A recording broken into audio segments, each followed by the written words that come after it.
It is here, the 100th meeting between SMU and TCU. The Dallas-Fort Worth rivals coming in undefeated.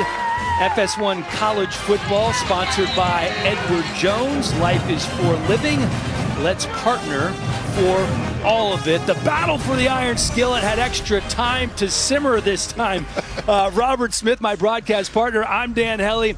You listen, for 7 years, TCU won this thing, then things changed in 2019 when SMU got on the board. Yeah, well, let's go back to 2017, getting close to the end of that streak for TCU. Here you can see Kenny the Thrill Hill throwing a touchdown pass. Big win, 56-36 for TCU in that one. But it was Sean Robinson's turn to quarterback. Big win, 42-12. But then, 2019, Shane Buechele, the Texas transfer, comes in for SMU. Shane Buechele's from Arlington, Texas, right smack dab in the middle. Big win for SMU.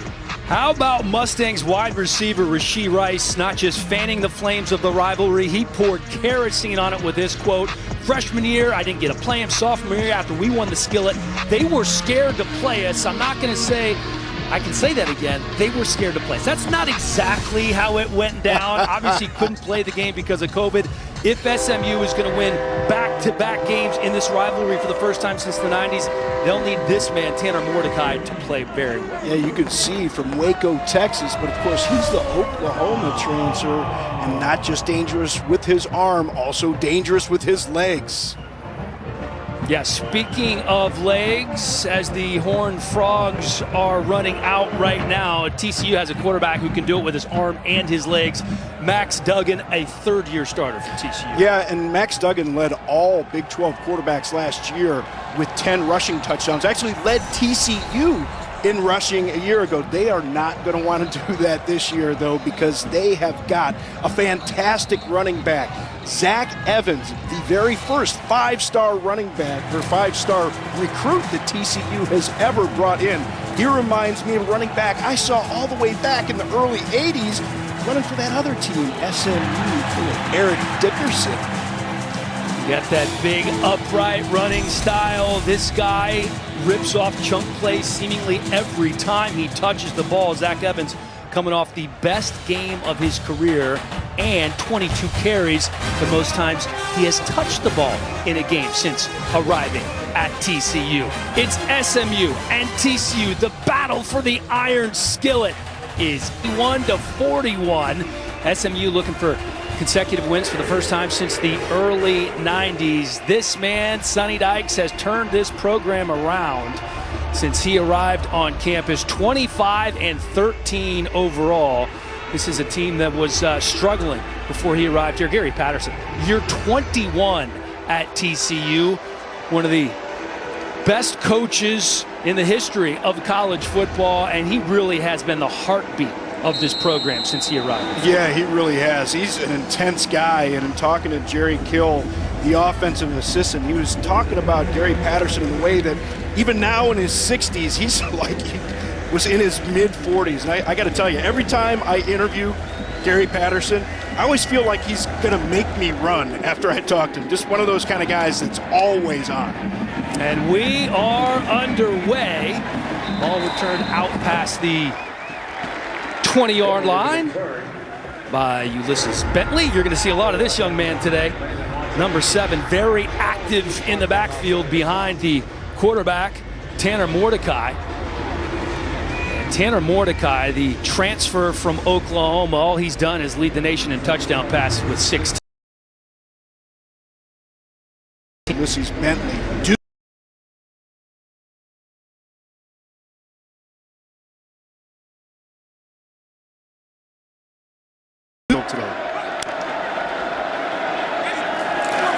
Mordecai to throw on first down, incomplete.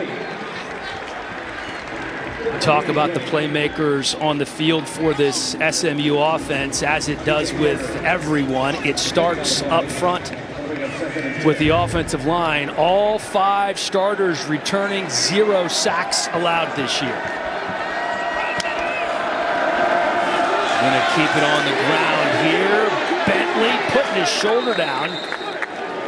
He's going to be about 2 yards shy, picking up the first. But you can see that burst right there from Bentley, able to accelerate, elude the tackle from D. Winters, get that yardage up the side. So 3rd and 2 coming up for SMU.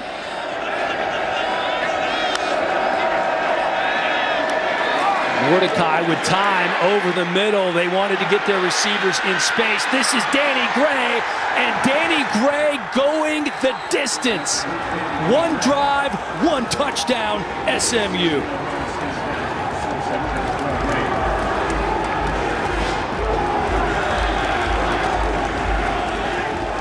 Big play there for SMU, and unfortunately for TCU, this is something very familiar to them this season. They've been giving up these big plays, and Coach Riley talked about Danny Gray and just how explosive he is. And you can see on that play, Bud Clark giving chase. They've had a lot of changes at that safety position, and they've had some difficulties identifying which receivers are supposed to be on, when they're supposed to rotate. You can see right there, just got a little bit lost.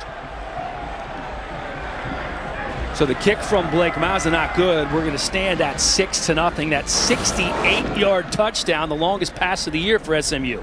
You see a little bit of miscommunication. Number 7, TJ Carter, had been playing safety a week ago. They decided to move him to corner this week, and you can see there's just a little bit of a mix-up again there, and we talked about the changes that they've had at cornerback, at safety, communication problems early in this one for TCU.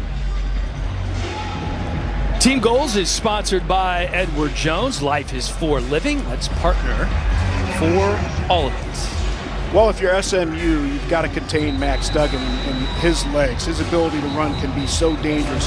They've got to protect Tanner Mordecai. You could see on that first drive they were able to do that extremely well. And if you're TCU, got to get off to a fast start. And of course, you have to protect against the long pass. And we saw on that first drive right there, again, those problems with communication in the secondary for TCU have reared their ugly head. J.D. Spielman back deep to return for TCU. Brendan Hall kicking off. And here is Spielman with some room around the left side. And finally shoved out of bounds at the 45 by the kicker, Brendan Hall. Yeah, J.D. Spielman, the transfer from Nebraska, came in there, and I'll tell you, they have got some talent, not just all over the field at wide receiver, at running back, and even the returners. Darius Davis, very dangerous as a punt returner. He's got 3 punt returns, so you have to be ready for this TCU team in all phases. Here's a look at Max Duggan. We talked about the fact that he can use his feet. 3 career 100-yard rushing games, coming off a career-high 3 touchdown passes in that game over Cal.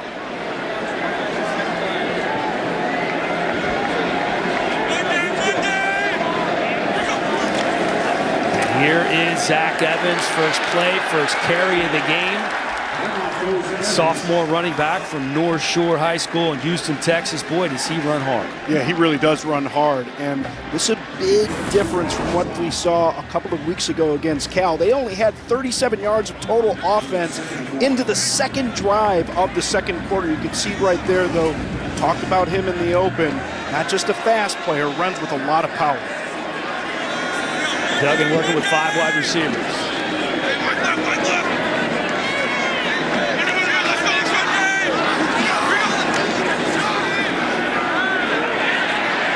Second and 1, looking deep through the arms in the end zone of Savion Williams. He had him. I had him, and we talked about the struggles that TCU had a couple weeks ago against Cal. They had a bye week.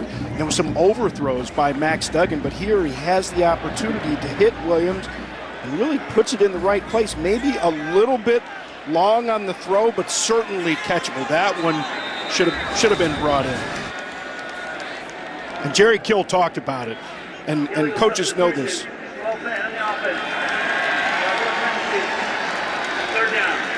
You only get so many of those opportunities for those kinds of shot plays, and against Cal. They weren't able to convert early on those shot plays. Here, the opportunity comes up early, but it wasn't Duggan. It was Williams on the receiving end. That was the problem.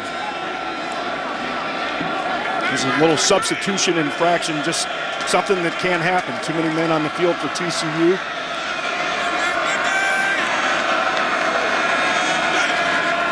Third and 6 for Duggan.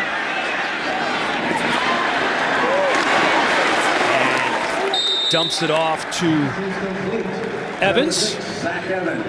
That's a first down. And you're going to see Evans all over the place. On that empty formation on the play before, it was Evans that was split out. And this is something that Jerry Kill, the offensive assistant, told us coming into this game. They really wanted to get Zach Evans involved in the pass game as well, and you can see it right there. He really does it all. Runs the ball, catches the ball, but also an excellent blocker. Sophomore running back, very good hands. Just his second catch of the year as whistles are blown. False start. Offense, number 74. 5-yard penalty. First down. Hey, they're saying.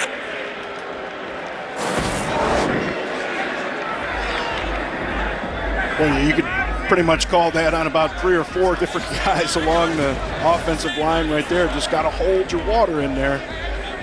Know the snap count. No excuse ever to jump off for the offensive line. Right tackle Andrew Coker. The one who was actually called for the penalty. First and 15 now for the Horned Frogs. Watch for the legs of Duggan here.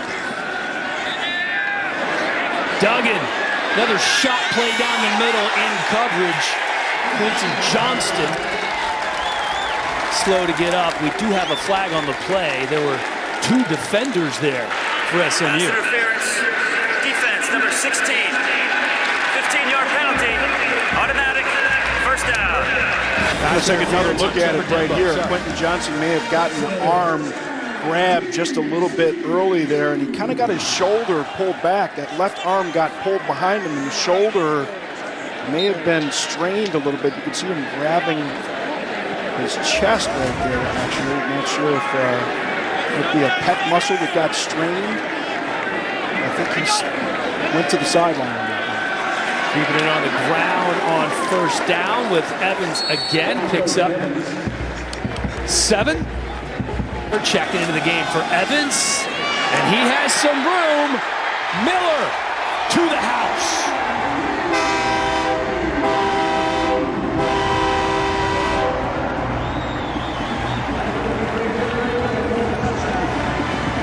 Miller to the house, and he ran into one of the walls there after the touchdown.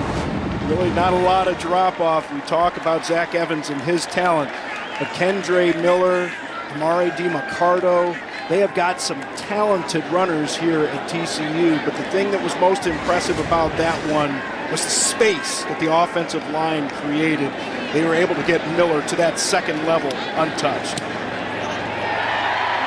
Kick good from Griffin Kell, so 7-6 TCU on top of SMU early in the first.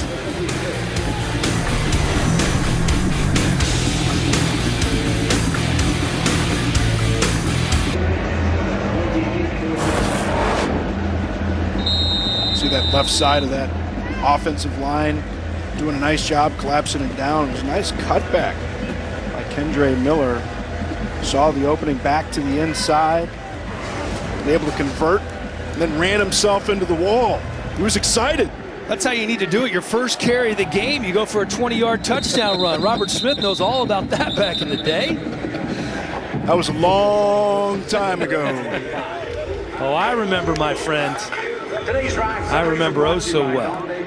But that extra point, that missed extra point by SMU early, could end up coming into play here. SMU gets on the board with a long touchdown pass to their leading receiver, Danny Gray, 68 yards, the longest pass play of the year for the Mustangs, and touchdown pass number 17 for Tanner Mordecai, who came into the day leading the nation in touchdown passes by 5.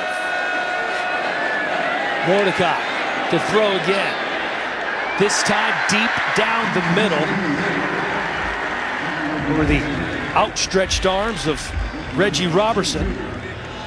Robertson was the one that had that touchdown catch against Louisiana Tech, and you could see TJ Carter, we talked about him earlier, was changed from safety to cornerback this weekend, and that's a position that he played when he was at Memphis. Here's Siggers with room. Siggers turning on the Jets, takes it inside the 30-yard line. Bud Clark finally hawks him down.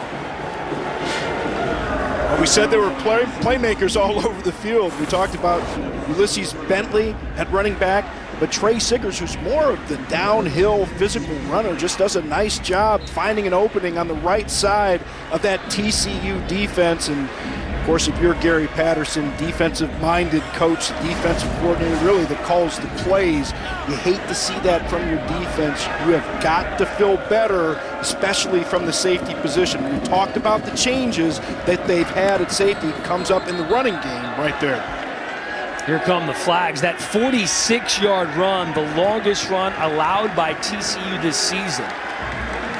It's actually the first run longer than 18 yards allowed by TCU this season, and you know that just drives Gary Patterson nuts. It drives him nuts, and when you're coming off of a bye week, you try and make the corrections to the things, the problems that you had in the Cal game, in the passing game. That shows itself early in this game with the long touchdown reception, and then you just have a simple problem filling from the second level. And remember, the way that Gary Patterson plays his defense, the safeties play a little bit more shallow and flat-footed. He likes to leave those cornerbacks on an island so that those safeties can contribute in the run game, in the run defense. They're part of that fit that you see, and right there, just taking bad angles allowed for the long run. 1st and 15. Another nice play up the middle. Good hole created for Trey Siggers. Talked about that offensive line, returning all 5 starters. Haven't allowed a sack this year. That was certainly a stat that Gary Patterson was well aware of coming into this game. Mordecai throwing on 2nd and 5. Has his man down to the 5-yard line, and once again it's Danny Gray making plays. Took a big hit, held on. It was Nook Bradford on the tackle. Nice route combination. You're going to see Grant Calcaterra, and you're going to see Danny Gray exploiting that secondary. Look at the delivery on that ball by Tanner Mordecai. They really think that he's even better than they expected. You can see why right there. Mordecai under pressure gets rid of it. Pass incomplete. Bring up 2nd and goal.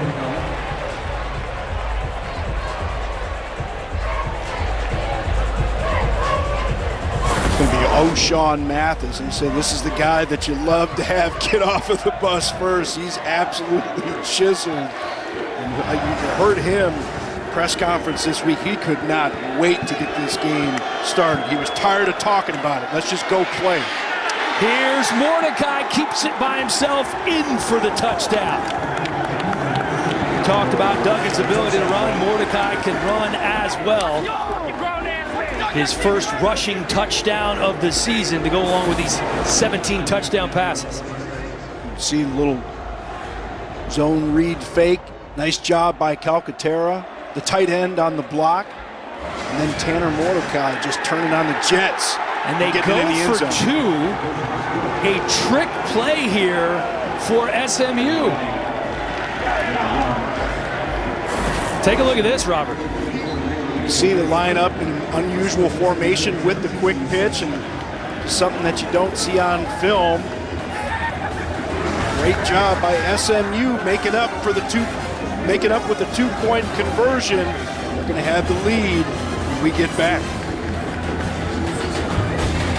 Well, we're about 6 minutes into the game and all kinds of scoring going on. How about this in the 2-point conversion? Cole Voiles, the sideways snap to Ben Redding, the big tight end from Friendswood, Texas, for the 2-point conversion. Hey, that's one heck of a snap. Sideways, that's something that you're not practicing a whole lot. You got to be accurate with that one. Little element of surprise. You get that sideways snap like that, and then able to get to the edge quickly and make it in to make up for the extra point that they lost early on that first touchdown. Look there at Mordecai, his go-to wide receiver. Danny Gray's having himself quite a day. 2 catches for 88 yards so far. Let's see how this TCU offense can answer.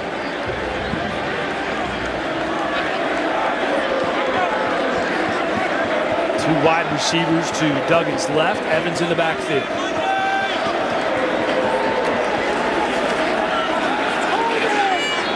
Duggan deep, wide open. Tay Barber. Nobody within 10 yards when he caught that ball. He only had 1 catch against Cal, but it was a big one, picking up a first down late in the game. Well, again, a big difference from what we saw from Max Duggan against Cal. Missed some open receivers on some long throws earlier in that game. Gets this one on the money, able to hit Barber in stride, so he's able to get some yards after that catch. Just a little mix-up in the secondary. There was a route on the outside. The safety went up to that one and left Barber all alone in the middle of the field. Running the option, Duggan's going to keep it himself. He's taken down by Jimmy Phillips. And we're going to be looking at 2nd and 8. We talked about Max Duggan a year ago, actually led the team in rushing. Of course, that's not what they want this year, not with the talented backs that they have. Quarterback run, always a tough matchup for a defense because you get an extra blocker, basically creating an extra gap. Max Duggan not shy. You're going to see him, and he's going to run with those shoulders down. He doesn't slide a lot. Throwing on 2nd and 8, stretching into the end zone, Darius Davis.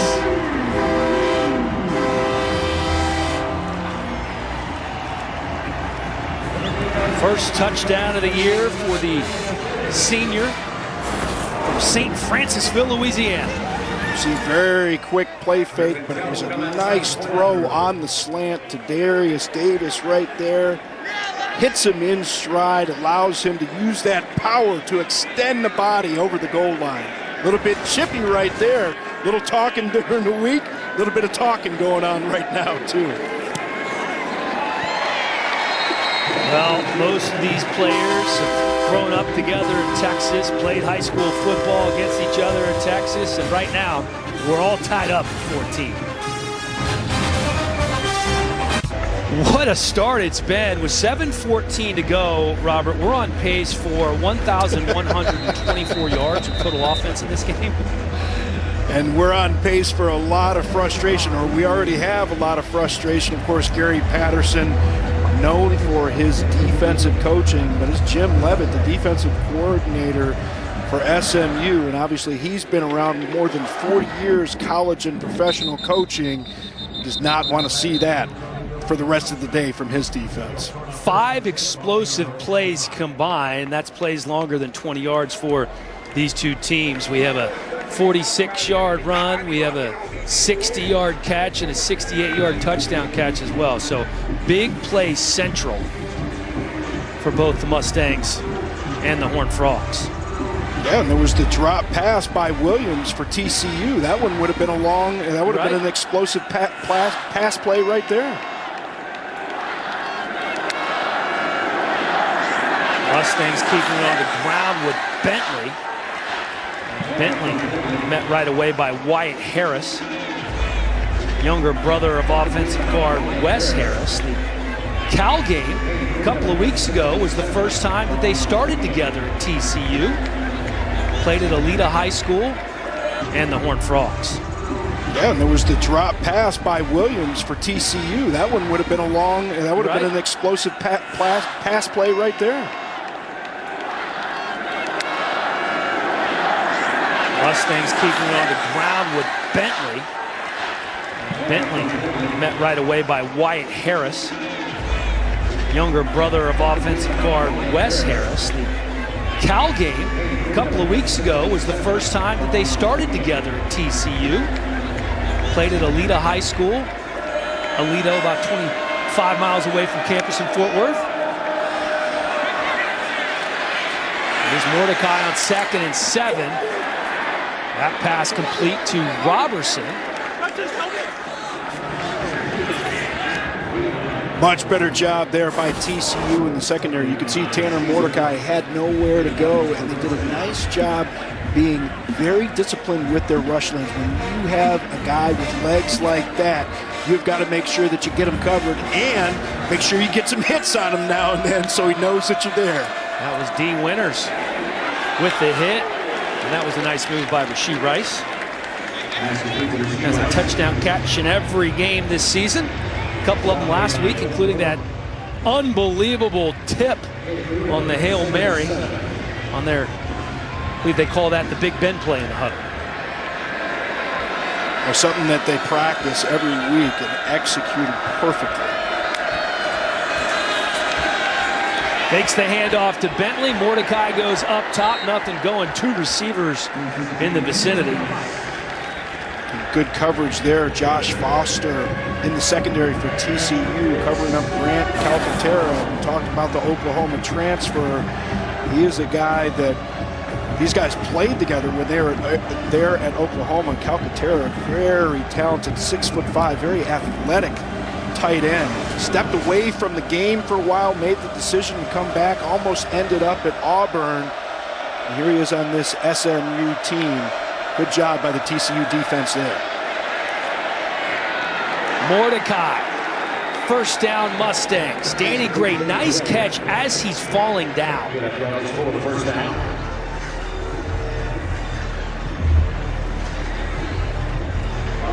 Right back to the line of scrimmage are the Mustangs. And this time keeping on the ground, Siggers. And SMU in plus territory. Patrick Jenkins in on that stop, along with Terrell Cooper.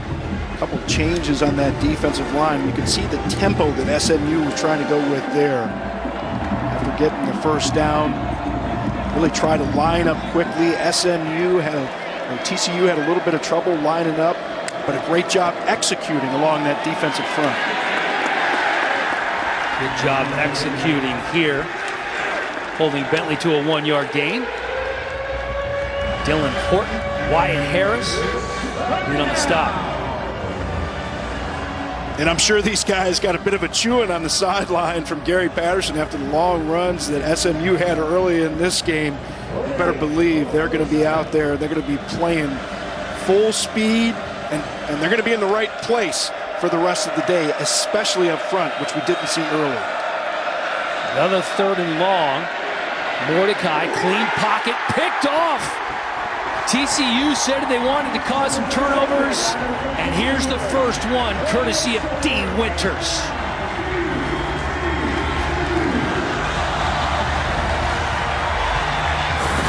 Gary Patterson does such a great job with his defenses. You have a lot of man-to-man coverage, but you have guys with those zone eyes, the eyes back on the quarterback, and that's exactly what you had from D. Winters right there. Did a nice job just kind of freezing there so that Tanner Mordecai couldn't see him. As soon as that ball was thrown, made the break to make the catch and the interception. And how appropriate that the first big play from this defense comes from their best defensive players so far this season. Huge play from D. Winters.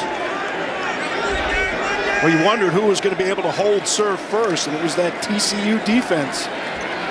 Here's a design run for Duggan, picks up 3. Going to see that a lot today. Get those empty sets, and Max Duggan, we talked about his legs. Again, led the Big 12 quarterbacks last year in rushing touchdowns with 10, led the team in rushing. You get those empty sets, you've got that advantage in the box. You've got fewer players in there. And they decide to run with him there. Now we got the little full house backfield, little diamond action.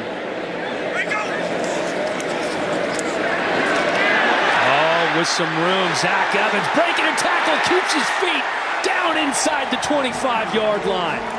Tremendous individual effort from the sophomore. Just love watching this guy run. You can see gets through the middle of the defense right there, but just the tenacity. Practice that hand drill where you get that hand down to the ground, but you're still able to keep your balance. Almost goes down again, but a nice job right there protecting the football while he's getting the yards. Duggan, deep and out of bounds. Last run by Evans, good for 27 yards. So Evans, 4 carries, 45 yards in the game so far. We're going to take a look at this again. Nice job getting through the line, but just watch the hand drop. And then the second one right here, just able to keep his balance, drop the hips, all the while knowing that you have to protect that football. Keeping it on the ground on 2nd and 10. This time, it's just a couple for Evans. Did you hear Coach Patterson talk about Zach Evans and tell he's not real happy about the way that he's all but ignored by a lot of the national media? So if he was at any other school, he'd be a household name. Up top on 3rd down, caught and dropped by Quentin Johnson. Juggling the ball, eventually drops it as he's fallen out of bounds. That is a big target, is Johnston. Well, Johnston did a nice job adjusting to this football. Goes with the back shoulder throw, but the defender on that one, Jahari Rogers, fought the whole time to get his hand up in there and jar that ball loose. A great play right there by Rogers. Don't give up. Get that hand in there, keep fighting. You know that that receiver has to control the ball all the way to the ground. Excellent job knocking that one away. Great play by the transfer from Florida. And the field goal, no good. Griffin Kell, 1 for 2 on the season, coming in. Now 1 for 3. So an interception and a missed field goal. Things slowing down. All knotted up at 14 here. SMU and TCU tomorrow. A huge doubleheader on Fox. First, the Bears taking on Baker Mayfield and the Browns. Then, in America's Game of the Week, Tom Brady leads the Bucs against Matthew Stafford and the Rams. It all kicks off tomorrow on Fox and the Fox Sports app. Check local listings for the game in your area.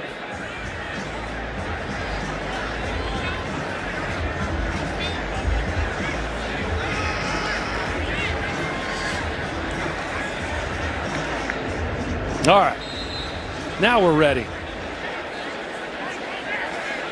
Boy, SMU wants to go so fast. They want to go before anybody's ready.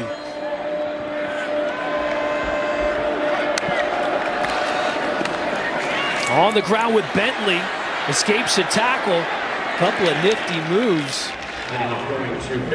This is Bentley coming in with 250 yards on the ground. And here comes that tempo. Here's Bentley again, breaking a tackle, finds the edge, and he's out past the 40-yard line, a first down, and plenty more. We saw the moves by Ulysses Bentley on that first run, and here on that second run, nice little jump cut to elude Patrick Jenkins, who was in the hole on that one. Nice running, and of course, you got to back up like Trey Siggers. Again, not much of a drop-off from your first to your second guy. Mordecai, quick pass over the middle. Intended for Roderick Daniels, broke it up.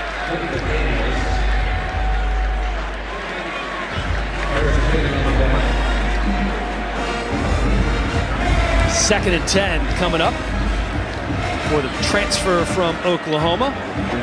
Some similarities on this SMU offense to what you have with TCU. They like to go empty with their backs, lining them up in the backfield and then splitting them out at one of the wide receiver positions. Looks left, throws right. Siggers not able to hold on. Hit him right in the hands. Hit him right in the hands, but he turns his head. I remember I had a coach tell me one time, how do you catch the ball? What do you catch your ball with? what do you catch the ball with? I said, catch the ball with your hands. He said, oh yeah? Close your eyes and try and catch this ball. You catch the ball with your eyes and your hands. If you turn your head too soon, you end up with drops like that. Bentley in the backfield in 3rd and 10.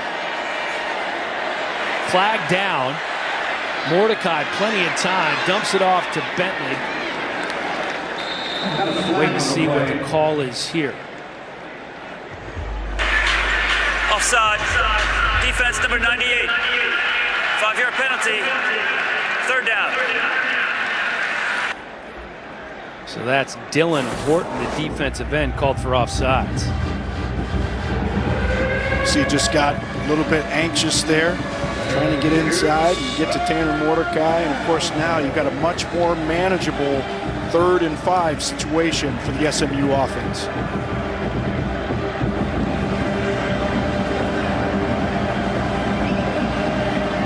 Haven't heard Calcaterra's name on the receiving end yet. Maybe this will be it. Good coverage by C.J. Caesar. Caesar started the first 2 games, coming into this one as a backup. Well, it's good to see from Caesar. He really struggled in the opener against Duquesne and against Cal. Gave up some long plays. In the backup role today, comes in, makes a nice stop there on 3rd down. Good job there, being in coverage and getting around the receiver without grabbing or moving the receiver to draw the penalty. Brendan Hall, the 6'8" freshman punter, kicking to Darius Davis. Davis calls for the fair catch inside the 15. And we'll say that again, 6'8" punter. Got to be the tallest punter I've ever seen. Don't see that very often.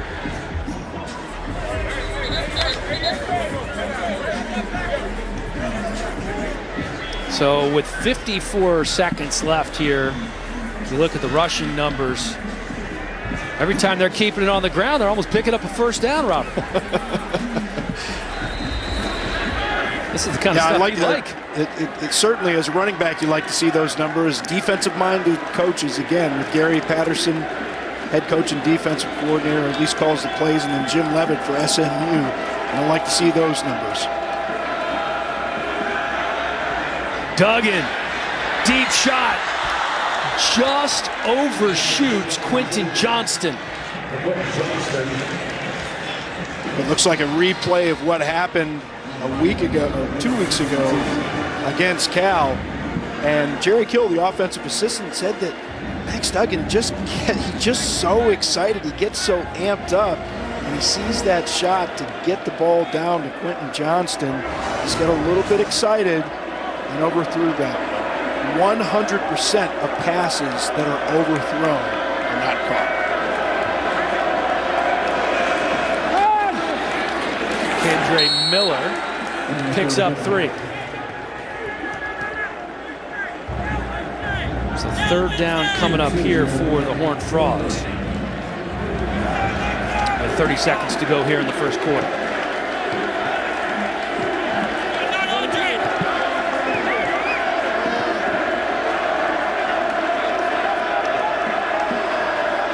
See if he can find his tight end, Carter Ware, on this one, lined up in the slot. Not Ware, but it is Tay Barber, and it is a 1st down for TCU. Barber does a nice job getting to the sticks on this one, and on the break, the ball is there. So excellent timing. Max Duggan knew where he wanted to go with that one. Combine that excellent flat break out of the route, able to get that 1st down. A lot of big hits in rivalry week here between TCU and SMU, playing for the Iron Skillet. All tied up at the end of the first quarter. How else would it be? Taking the pain away. I heard you was giving your chain away. That's kind of like giving your fame away. What's wrong with you? And we are back. Amon G. Carter Stadium here. All tied up at 14 after the first quarter. Big shot plays Plenty happening on the ground, which keeps Robert Smith happy, and I expect to see a lot more scoring here in the second quarter. As Duggan keeps it by himself. And I think he faked out that entire defense. He pulled it out and took off. They go a little bit of orbit motion. You can bring Kendre Miller across the formation and bring him back, but then Duggan keeps it. And look at the acceleration. They talk about his speed. One of the faster guys on this team. You can see why they want to use quarterback run, because he is just so dangerous with those legs. You want to be careful with your quarterback taking too many hits, but you can see Duggan really is physical when he runs the ball. That was a 28-yard gain for Duggan. This is a tremendous defensive play. Wachovia there on the stop. Great open field tackle coming in from that safety spot.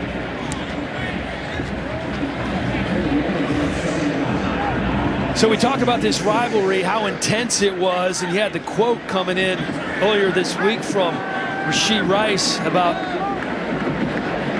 TCU being scared to play him. You know, he said it twice too, didn't he? Nothing like stoking the flames. 2nd and 9. Duggan dumps it off for Evans. Evans has some room, and then some. Zach Evans going the distance.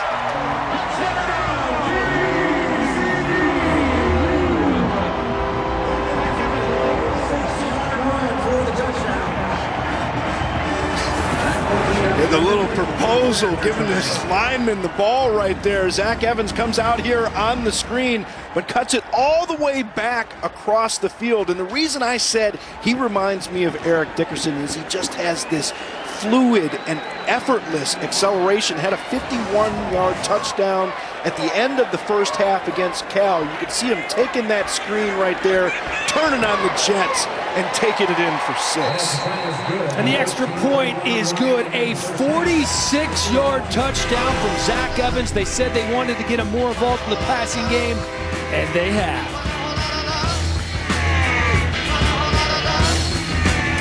Check for the game in your area. Zach Evans, the #1 recruit in the country coming out of high school, and we can see why here today.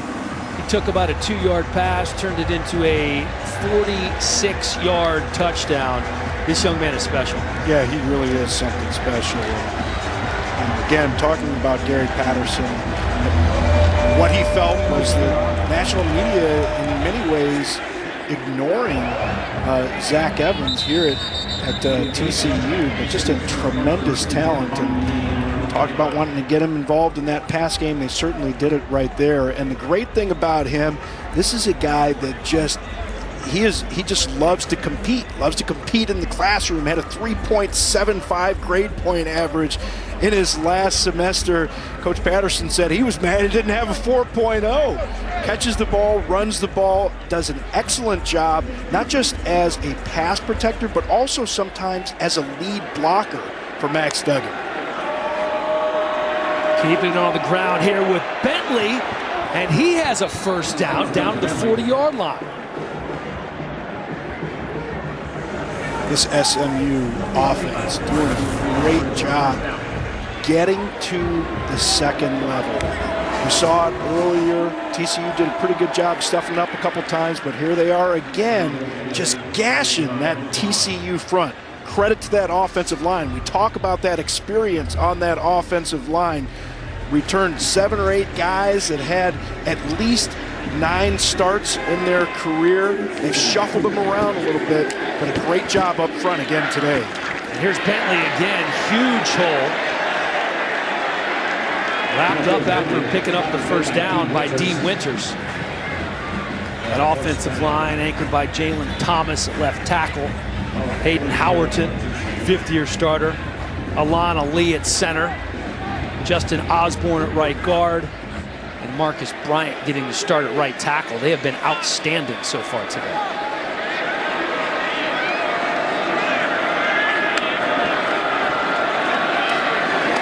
Siggers breaking a tackle and picking up 8. Chased down by Earl Barquette. I like the way he changing up the runs there, though. You saw the gash in the middle, and then you hit that edge. And what you're really doing is you're forcing that defense, especially that defensive front, to get on the move, wearing those guys out. This time it's Tyler Levine. Picks up a couple. But third down is coming up. It's going to be 3rd and 2. Look at Gary Patterson. Trying to draw something up on defense that can slow down this run game a little bit. This drive has been all runs. Remember the legs of Mordecai on this one. And you called it. Inside the 30, Tanner Mordecai picks up the first down. 6 plays, every single one on the ground for the Mustangs. Well, much like his counterpart, Max Duggan, you can see right here, Tanner Mordecai does a nice job on the fake, but physical with the run. Does a nice job with his pad level, getting the pads down, running behind him, keeping those legs churning for the first down. That's Levine in motion out of the backfield. Pressure coming off the corner. That leaves a man open. It's Reggie Robertson. Touchdown, SMU.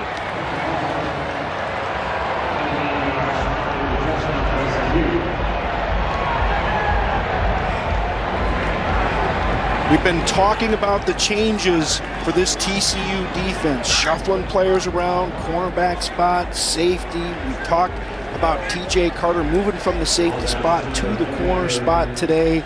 And this is something that has been a problem for them all season long. In the opener against Duquesne, then against Cal, thought they had some of these issues addressed in the bye week, but clearly, again, some communication problems in that secondary. You just don't expect to see players that wide open against a TCU defense. Well, it's LaKendrick Van Zant coming in off the corner on the blitz. 7 plays, 75 yards, and we are all tied up again. Tied up at 21.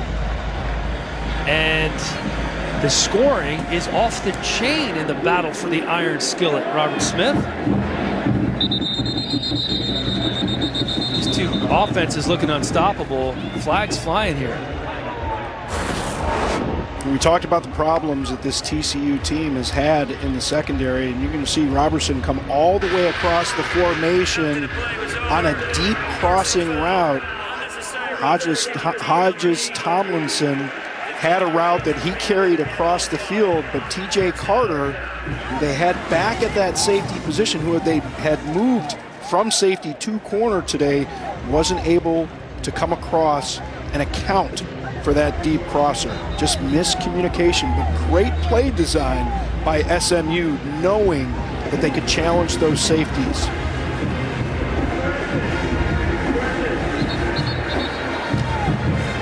Sonny Dykes,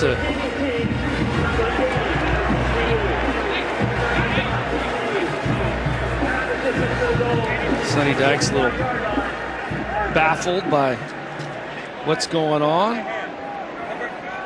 DeAndre Rogers called for the unsportsmanlike penalty right here at the 20.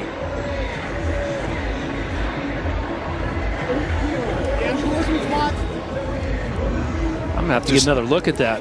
Just takes a little shot there.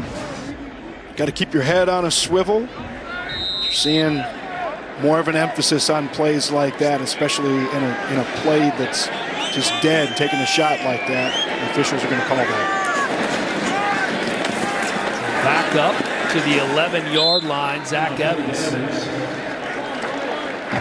Picks up a couple. Chapman on the tackle.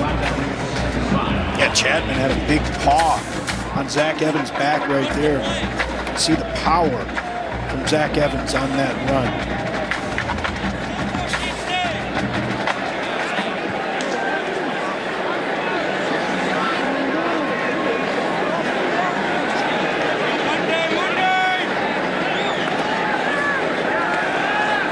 Duggan throws on 2nd and 5. Helmet comes off of J.D. Spielman, who makes the catch. Wow. Brian Massey comes up for the big stick right there. He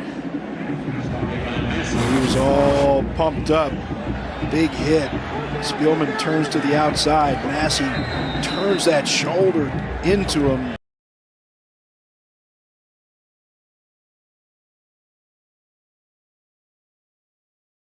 The ball, Massey kind of goes right in there into his midsection, right on the football. He lost the helmet.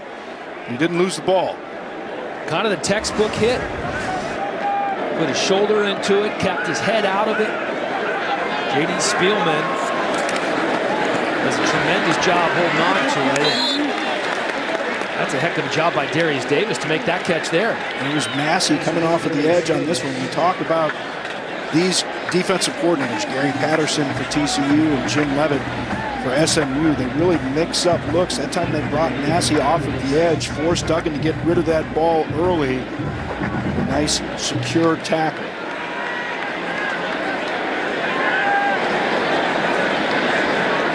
Second and 6 from their own 25.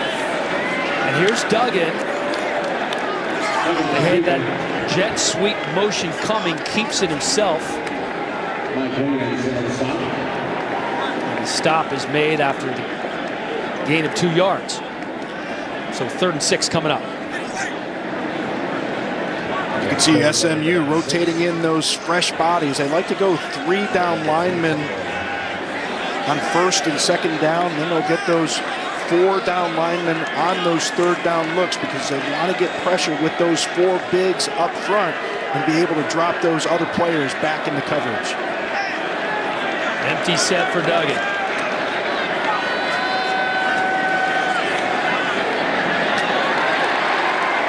Duggan complete to Blair Conright to the 40. The pass is complete to the 22 Blair Conright.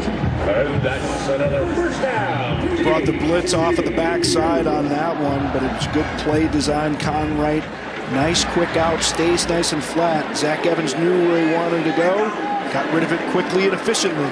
5 straight completions for Duggan. Pressure coming, and down goes Duggan. Flag is thrown. That's Turner Cox coming in for the sack. See what the call is here.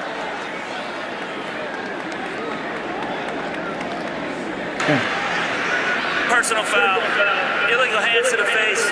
Offense number 69. Penalty has been declined. It is 2nd down. That's Coy McMillan. You're going to see Cox lined up on the outside, up top. And there's the right tackle, Wes Harris, that just kind of lets him go and comes back down inside. Not sure why he went down on the double team there instead of accounting for Cox. They had the numbers on that side to account for him, but he goes down. Max Duggan isn't able to anticipate that one, and on Max Duggan before he can do anything about it. Good look at Jim Leavitt, defensive coordinator for the Mustangs, longtime head coach at South Florida. And there looked to be a lot of miscommunication going on there. False start. Offense number 74. 5-yard penalty. 2nd down.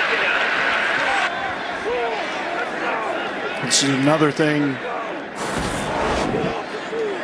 that Gary Patterson's not going to be happy about. The interesting formation. They leave Zach Evans back in a wildcat formation, send Duggan in motion. And of course, sometimes the cadence gets a little bit off right there. You're not as used to having the cadence probably called by Zach Evans. Got a little bit restless in there coming out of their stances. Duggan tipped. Isaac Slade. Matautia got a hand on it.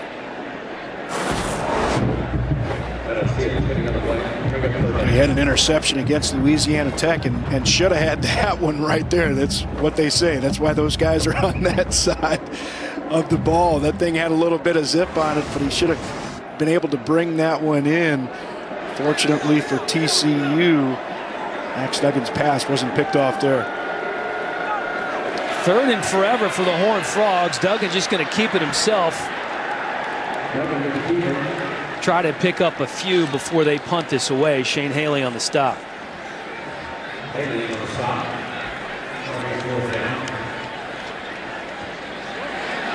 Well, they can't score on every single drive, Parker. Are you sure? It did look that way for a while. We've had a couple punts here today. Jordan Sandy on to punt for TCU. He's only 6'3", not 6'8", like his counterpart.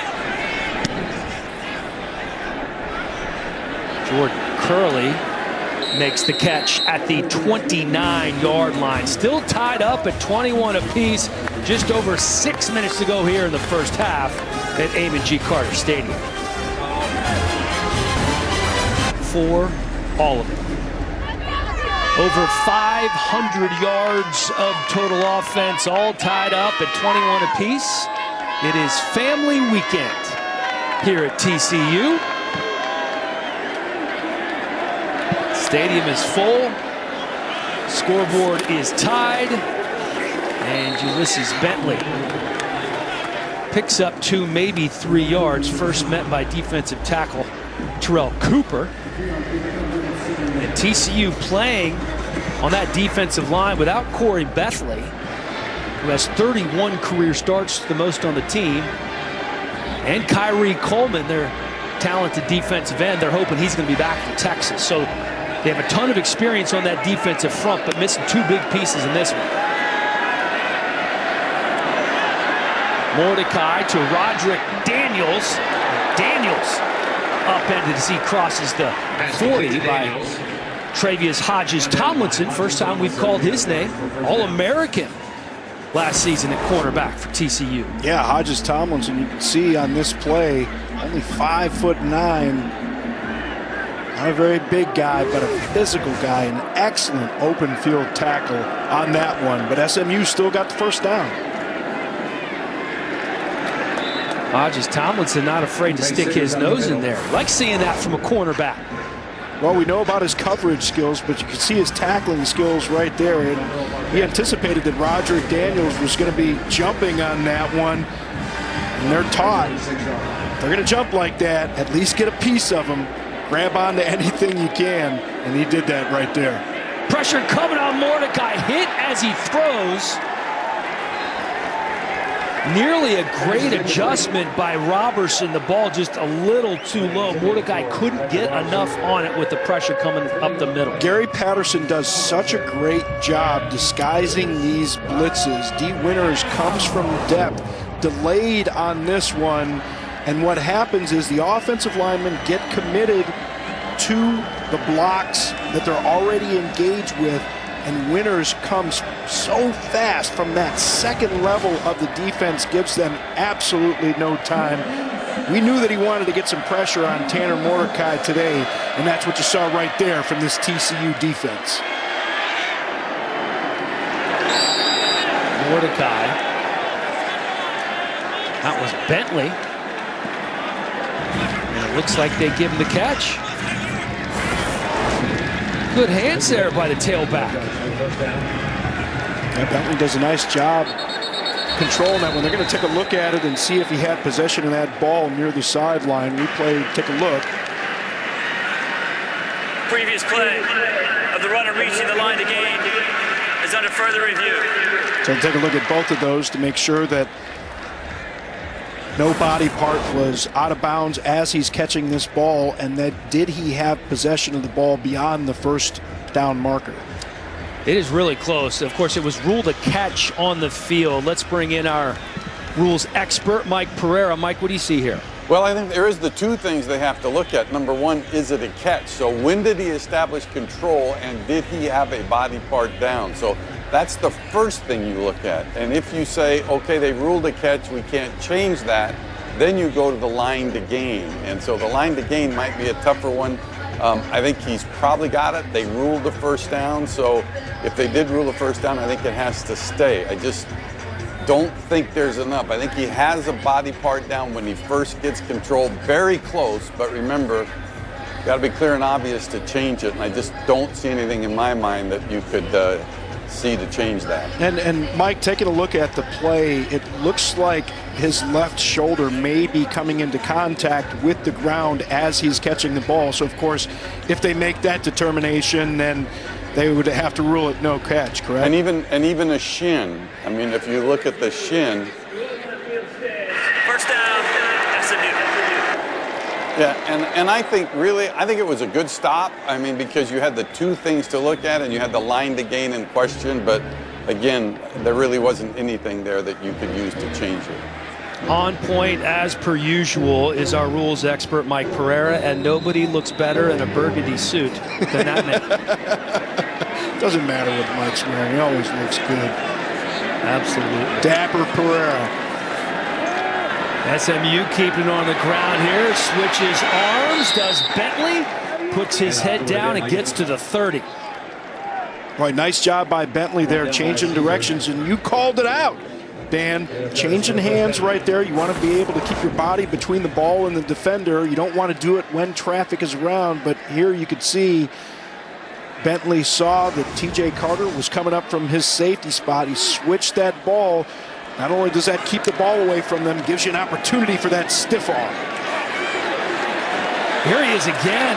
And there it is. Finally taken down by TJ Carter. And Bentley now over 100 yards in the first half. And this SMU offensive line just wearing out TCU up front, and they're giving Bentley an opportunity to get that second level untouched. How about this? Just running hard. Well, Cooper comes in to try and make this stop initially, but just doesn't wrap. And Siggers, really physical downhill runner. Not that Ulysses Bentley isn't, but you could see right there, kept those legs churning even after the initial hit. Of the runners contacting the ground is under further review.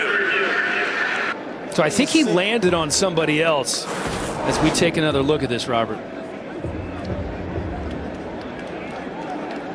Yeah, it looks like everything's off of the ground, and it was Cooper there that went in sliding off of the block to make that tackle. And they're taking a look, I think, most closely at that right knee, but it doesn't look like that right knee gets down. So he's still alive.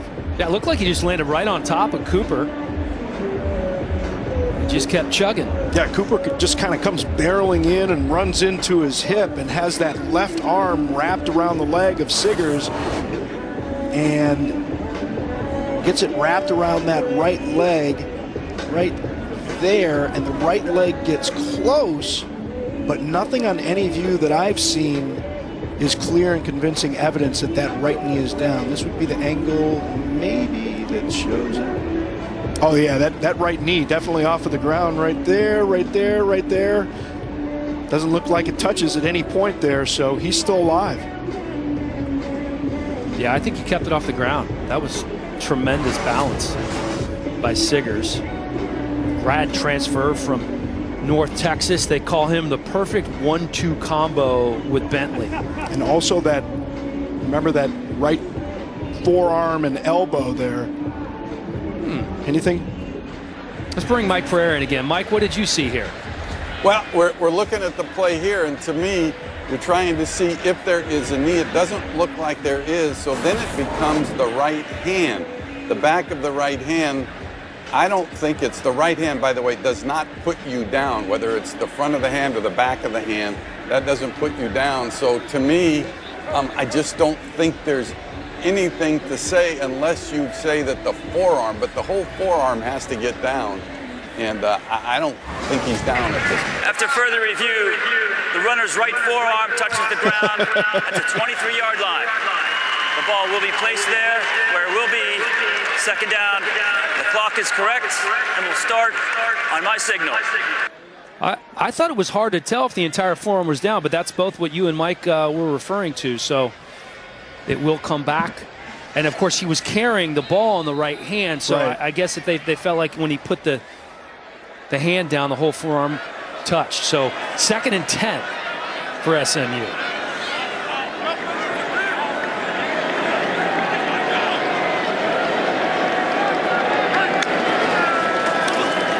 Backfield for Mordecai over the middle. And for the first time today, Grant Calcaterra, the transfer from Oklahoma, makes a catch. 3rd down coming up. And they're right back to the line of scrimmage. You can hear the whistles.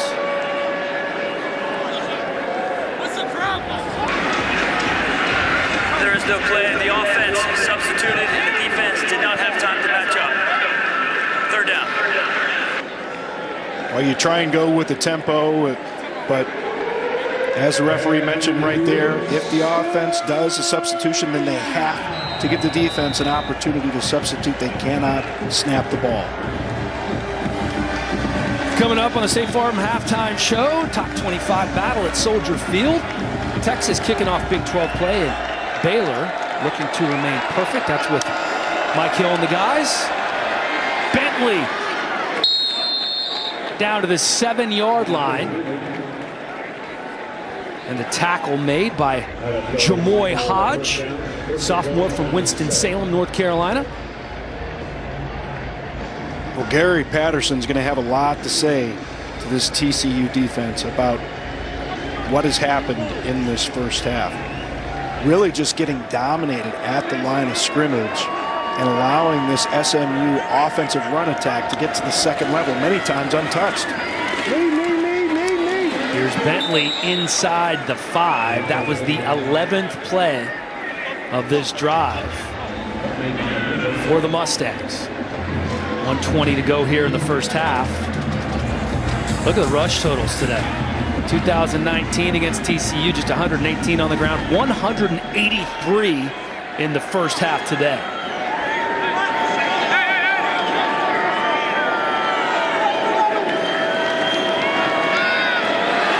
Play fake to Bentley. Dumping it off to the left side. And Robertson down to the 2-yard line. 3rd and goal on the horizon for SMU.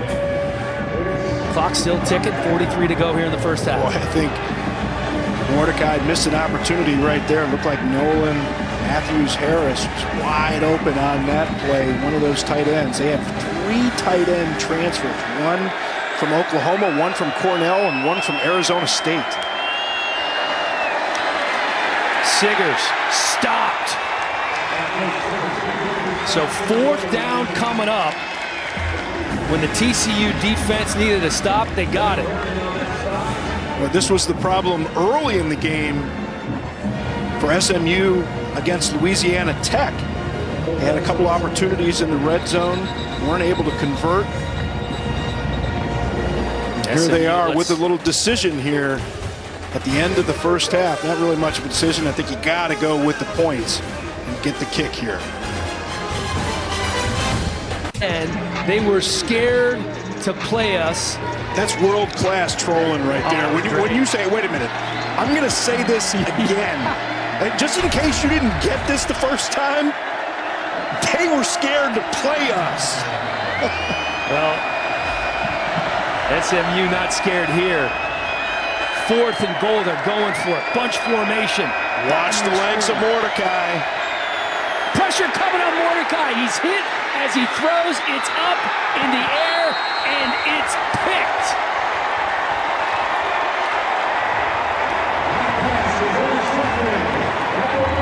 The interception is made, and that's Deshaun McCune. Pressure. See the blitz from TJ Carter off of the edge there, forces Mordecai to get rid of it. I mean, really a nice job of coverage. You can see he wanted to go to Calcaterra there at the back end line. But you have a receiver kind of jumping in to grab that ball. That was Rashee Rice. Rashee Rice was trying to recreate what they were able to do against Louisiana Tech at the end of the game. He was going up there.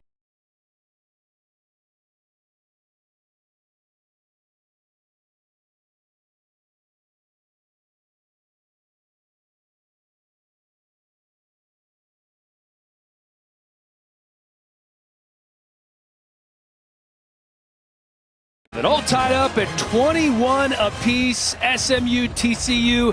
Man, it's been a fireworks show. 609 one heck of a show, right? yards of total offense. They both want that iron skillet really badly, don't they? My goodness. I mean, they have absolutely exploded here in the first half. Just a scoring festival, Robert. Yeah, it certainly was. Here, the first one to Danny Gray on the long touchdown. Then Keandre Miller. It's in there. It wasn't Zach Evans. It was the backup. Keandre Miller runs it in. And then we see Tanner Mordecai on the keeper getting it into the end zone. Little two-point conversion with Ben Redding. Ben Redding, the backup tight end, flips up over the top for the two-point conversion. Then it's Darius Davis. And then Zach Evans catches the screen pass on the right side of the formation, takes it all the way across for the touchdown. And then Roberson, who was the hero from the Louisiana Tech game, who caught the Hail Mary pass on the Big Ben play, getting it into the end zone as well. All right, you ready to do this again in the second half? Are you kidding me? Can we have like 3 more halves of this? They might be a little bit tired, but it's going to be fun for us. I'll tell you who might not be enjoying it is Gary Patterson. Jim Leavitt, the defensive coordinator for SMU. There's J.D. Spielman on the return, the Nebraska transfer. He is an excellent return man. 3-time All-Big Ten player at Nebraska. Was a little banged up last year. I believe he only played in 3 games last season. During the return, holding, receiving team number 47. Half the distance to the goal, first down. Oh yeah, big time hold right there. And those are the kind of mistakes that just drive you crazy, especially after what I'm sure was a very animated Gary Patterson at halftime telling people to focus on attention to detail. And then you come out and you get a penalty like that that backs you up right away. Not ideal starting position for the Horned Frogs. It's the worst starting position of the game for either team. 1st and 10 from their own 9. Duggan pressured, ball's out. SMU recovers inside the 5-yard line.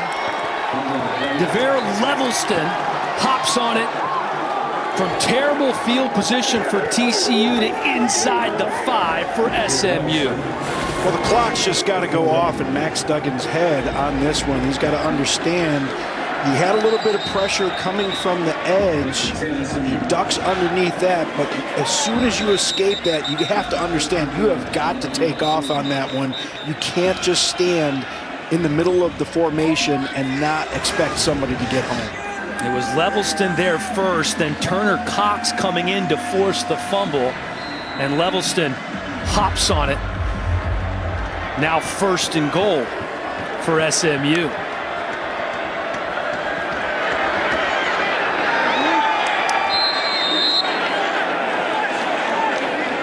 TJ Carter on the stop of Bentley.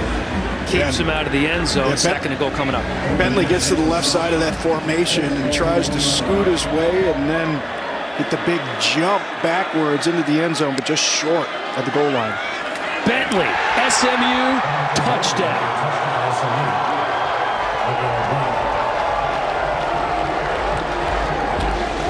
Well, a different kind of 7-on-7 right there. Number 7, TJ Carter, trying to come off of the edge of that defense to stop Ulysses Bentley on that one.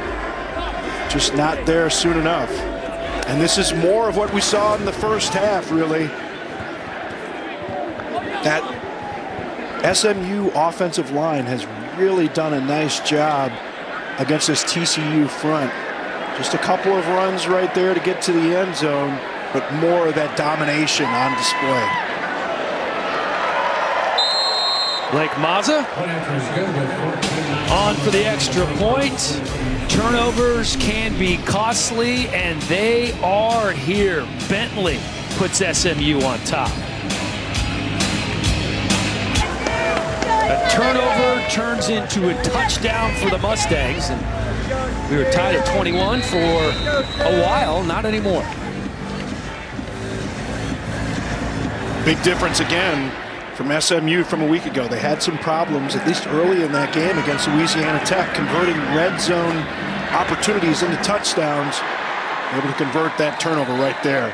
Another good return from J.D. Spielman out past the 30-yard line.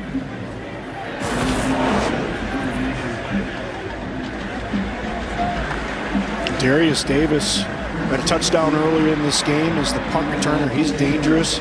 See J.D. Spielman just right on the edge of that sideline. And the defender comes up and pushes him. He goes into the Gatorade bottles there. That was close to being a penalty.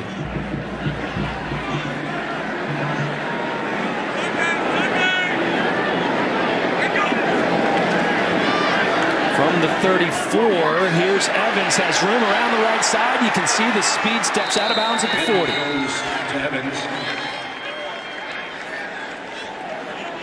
Just love the effortless acceleration. He gets a little bit close to the sideline. They may take a look at that one to see if the heel touched out of bounds, or see if that one gets rung up. There's one step right there. Well, that one's definitely out of bounds. See if they can get the snap quickly in here. Nope. They're looking at those replays too. So replay is taking a look at all. Previous play of where the runner stepped out of bounds is under further review. Well, that one was definitely out of bounds. I think what will be interesting to see is if there was one before that. It looked like the left heel may have been turning over the sideline, but could have touched. Right there. Well, that one's going to be too high, though, I think. It has to be clear and convincing evidence, and certainly that right foot going out. I believe that's the 40-yard line. If it's the second one, I think it's going to cost them less than 10 yards. If it was the first one, they're going to probably move it back 10 to 12. Well, going to be a first down either way. Either way. And Evans, only a matter of time before he gets over 100 yards. And this is that step with the left foot that was close, right? And that one was back at the 50. And yeah, that right foot just inside the 50. I believe that's where the spot's going to go. You know, I thought it was pretty cool coming off that career game against Cal, 190 yards. He went around the locker room and thanked all of his linemen. Shook their hand, looked him in the eye, said, "Thanks for what you did today." That's the kind of kid he is. The ruling on the field stands. First down, TCU. So the first down call stands. They must have called that. That one is inbounds. See, that doesn't look inbounds to me. Oh, but the heel is up. It's that next step that's just inside the 50 where he's I don't get that. I'm not really understanding what happened. It looked here. like that right foot looked to be out at the 50-yard line. They both looked out to me, but then again, my eyesight's going.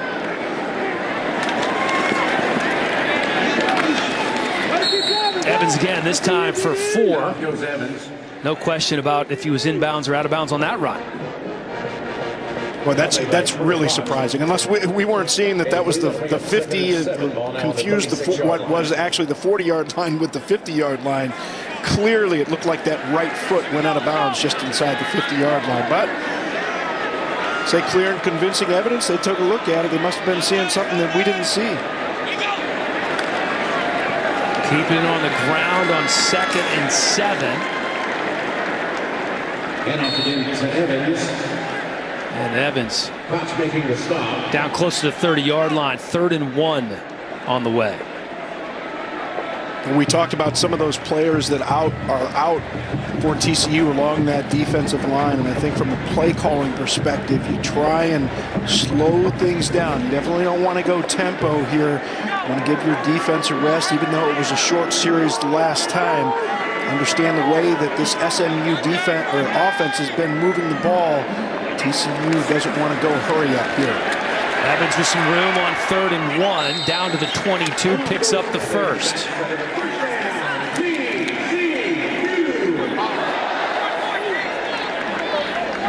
And there is Doug Meacham, the offensive coordinator and play caller at TCU.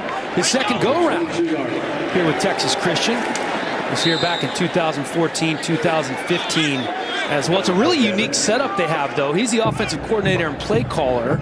And then you have Jerry Kill, who's the special assistant to the head coach in charge of offense. So that's a mouthful. And, of course, the relationship between Jerry Kill and Gary Patterson goes back a long way. And Jerry was actually the best man in the wedding. But, yeah, it's a co-coordinator situation, which Meacham also had with Sonny Cumbie at TCU. Takes the option on 2nd and 8. Duggan to the air.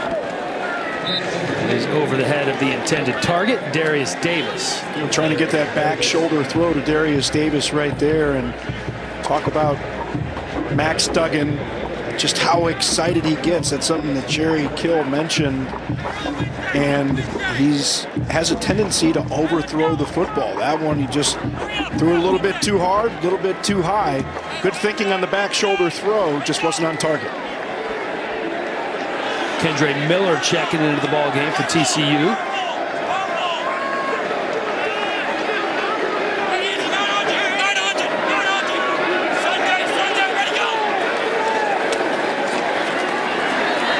Duggan. Flags down. Duggan down to the 10-yard line. Takes a couple of shots on the way. Last one from Trevor Denbo. Somebody lined up off sides here, or might have been a 4-8. Holding. Nope. Offense number 74. 10-yard penalty. Repeat. 3rd down. It must have been a quick hold on that one. Right there. Right tackle Andrew Coker. Little chess match going on there. You could see Duggan looking to the sideline to get a signal from the play caller, Doug Meacham, on the sideline. They were changing the play, and then Jim Leavitt, the defensive coordinator, makes some changes. You could see Max Duggan frantically looked like trying to call off whatever they had changed to. 3rd and 18 from the 30. Miller eludes one tackler. Down to the 23-yard line. Not enough for the first. Gary Wiley on the stop for SMU. And another flag down.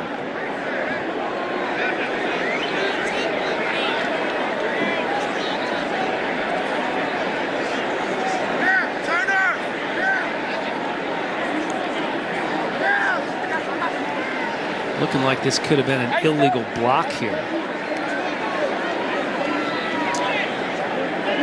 Referee Chris Lamormina. And it sure is a long conference that they're having about it. You just wonder if they're thinking that they may call something off. There is no foul for a blindside block. Contact was legal. 4th down. So in those blind side block situations, they're trying to make the determination whether it's a block that comes in from the side.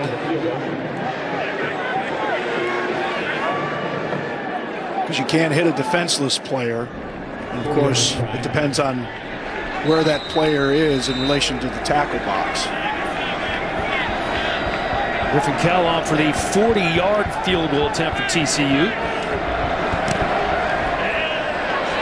Sneaks it inside the upright. So we are now at a 4-point ball game, 28-24. And another flag. Why not? It's 3 plays in a row, I think. Jeez Louise. Might be roughing the kicker here. That might have been offsides. They're going to decline it. Kicker on the defense. The penalty is declined. Field goal is good.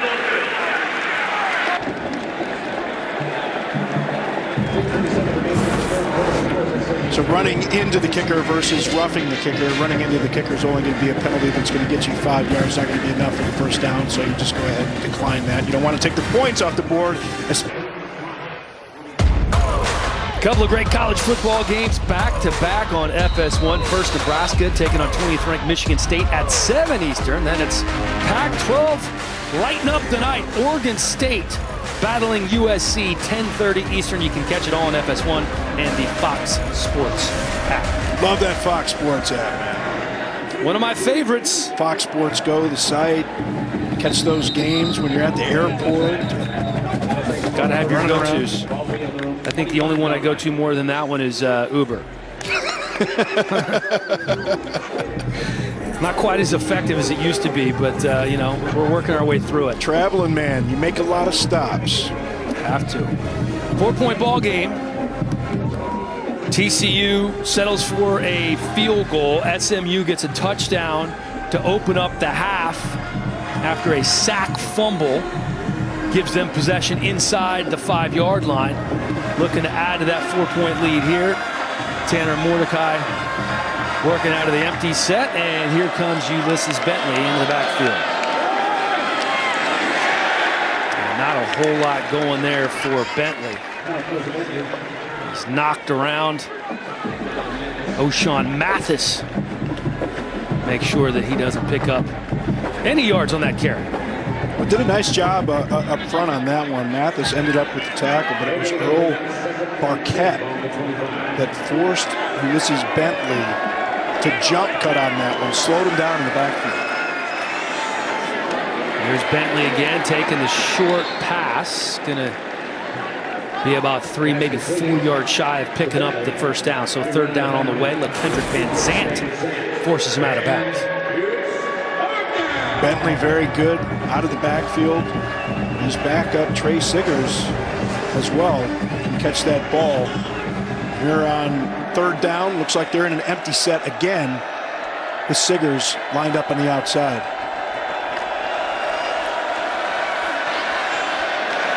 Mordecai throws the strike. And man, he has had a good game, been quiet for a little while, but Danny Gray with another chunk play for SMU. Gray's a talented wide receiver. Coach Riley, an offensive coordinator, talk about how fluid he is, but explosive as well. They use him a lot of times on jet sweeps. Trey Siggers checking into the ball game, gets the carry for the Mustangs. Gray had a career-high 7 receptions last week, 4 for 130, including that 68-yarder. Siggers and Levine in the backfield now for the Mustangs. Here's Levine with some room. And Levine picks up the first down for SMU. TJ Carter on the stop. It's the first time we've seen 2 back sets from SMU today. They use it effectively there, going in with a different look right here, changing things up offensively. Nothing going meant right away by Hodges Tomlinson. Man, can he tackle from that corner position. 5'9", 177, and he's fearless. And he just triggers on this perfectly when he recognizes it. We talked about what we saw from him earlier in the game. Nice open field tackle, physical there. But here he had to fight through the block and then make that tackle. That's why so many people that, even though he's a little undersized, thinks he can make that transition to cornerback in the NFL. Bentley with room, trying to get to the outside, and he does, down to the 12-yard line before finally forced out of bounds by TJ Carter. I just can't say enough about this SMU front. We talked about the experience that they've had with a lot of players that had starts a year ago, and it's not always position blocking or dominating the front. Sometimes it's just getting a hat on a hat. That's what you saw right there. Quick pass to Rashee Rice, and he's doing the touchdown dance. Active week in the media for Rashee, and all he does is catch another touchdown. He's had one in every game this year, including 2 last week, and a tip on that Hail Mary. I'm interested to see the conversations that Gary Patterson has with his defense after this play. That was not horned frog effort that you normally see from a Gary Patterson coach defense. You had 2 players with an opportunity to be physical and at least try to make a play there, but didn't give their best effort. SMU, dare I say, starting to run away with this game. Perhaps back-to-back wins going to help their cause just a little bit. Quentin Johnston on the catch. The ball pops out at the end. Are they saying no catch? Check that incomplete. No catch. Well, this one's going to be interesting because he is upright when he catches this ball. See if he gets a couple steps in. And looks like he has control of that ball there. They may take a look at this and call this a foul. This is going to be interesting to see. Is he taking... no, it doesn't. Well, Ryan Massey rips it right out of his hand. We might have to get Mike in on this one. See if they stop this. They may just let it go and just call it an incompletion.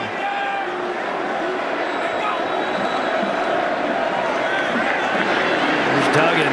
They bring that jet motion in. He keeps it himself, runs up the middle, picks up a couple.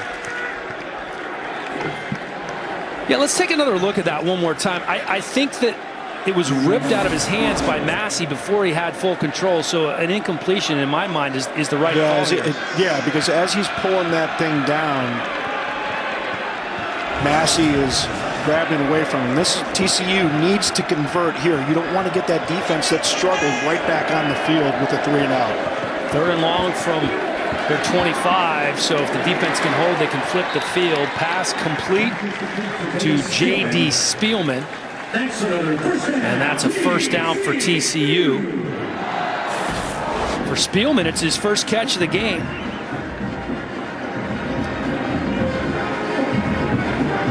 Check that second catch of the game. Second catch of the game there. And Duggan does a nice job on the delivery. Nice flat break out of the route by J.D. Spielman. Saw him do so much damage when he was at Nebraska. This is a very deep and talented wide receiving core. Evans up the middle. Spielman has caught passes in 39 straight games. Comes in as the number 2 active FBS player in terms of receiving yards with over 2,500 receiving yards. As we look at the offensive numbers, just staggering. Well, how about that balance for SMU? 215 rushing, 213 passing. Yeah, defensive coordinators tomorrow are going to have a lot of film to dissect, I think, on both sides here.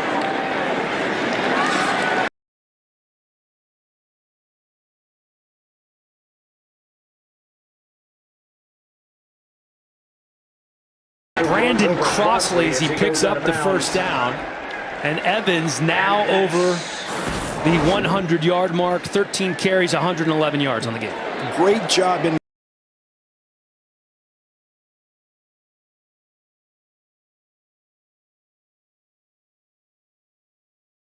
and a nice physical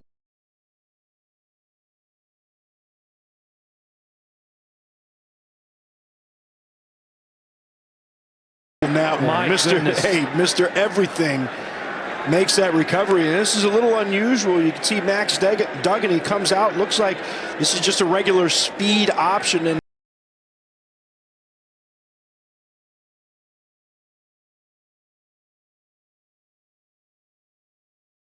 it's there and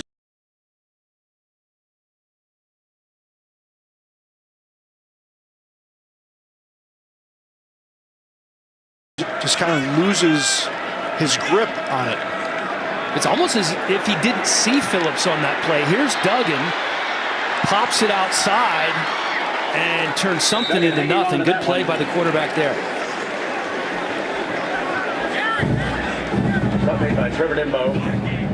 Yeah, it was weird. It was almost like when he had that ball, he didn't see Phillips, but this was a nice one to bounce to the outside for Duggan.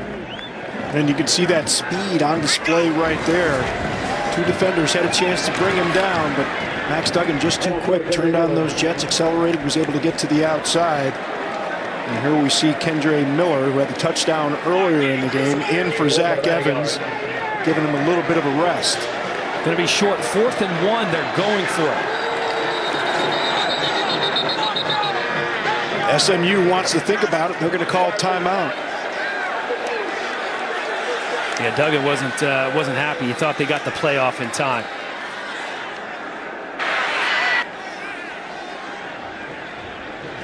Look at Sonny Dykes.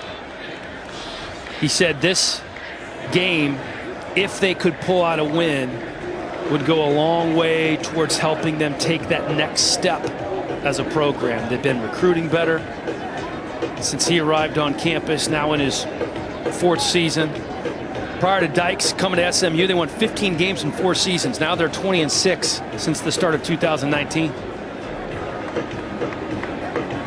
Get really impressed with what he's been able to do with this program, and they built it very intelligently. We talked about some of the transfer tight ends, and of course, people talk about this transfer portal and how managing it is so important. They pulled some great players out of there.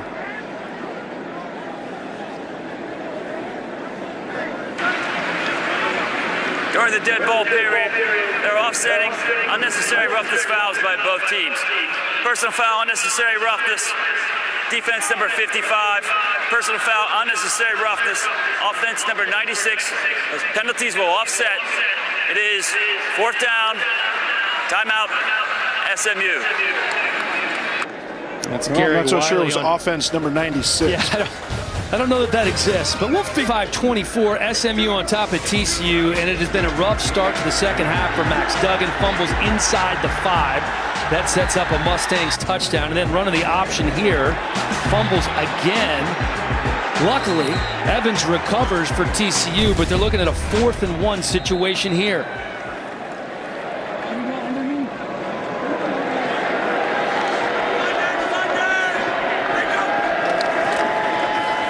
Kendre Miller. I don't think he got it. I don't think he got it either. That SMU defense, stout up front. What a stop. You can see Jim Levitt, all smiles. Give that defensive front a hand. We got to hand it to SMU. Talked all game about the job that SMU front has done against the defensive front of TCU, and here you can see that defensive front for SMU handling the short yardage situation, and that's Jones came up with the big stop, just turning himself enough in the gap to get a little bit of penetration to get to Miller before he could get to full speed. Will Jones, DeVere Levelston, Richard Moore coming in from his linebacker spot as well.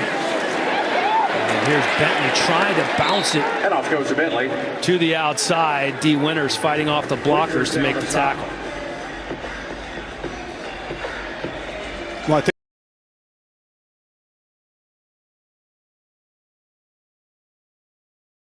SMU touchdown just after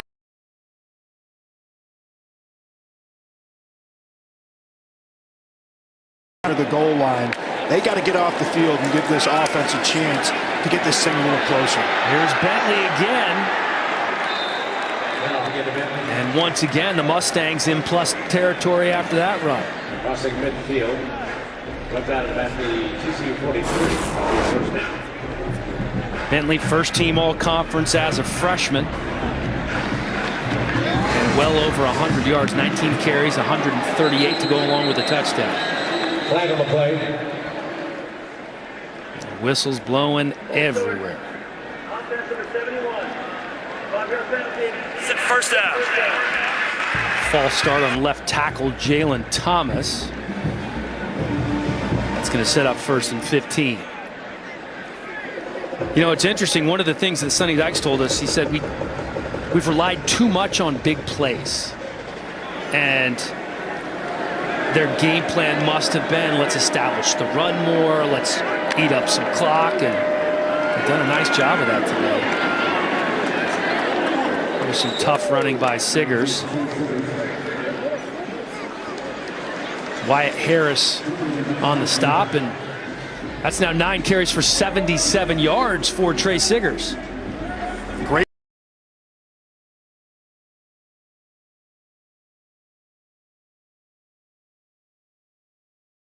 Long, but these backs, Bentley and Siggers, nice physical runs, and the athleticism they've displayed and the speed to get to the edge. Pressure coming as he throws and picks.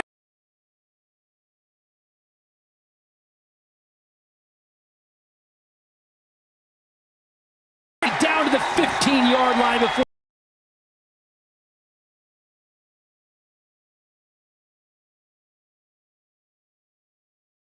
on this one. Mordecai.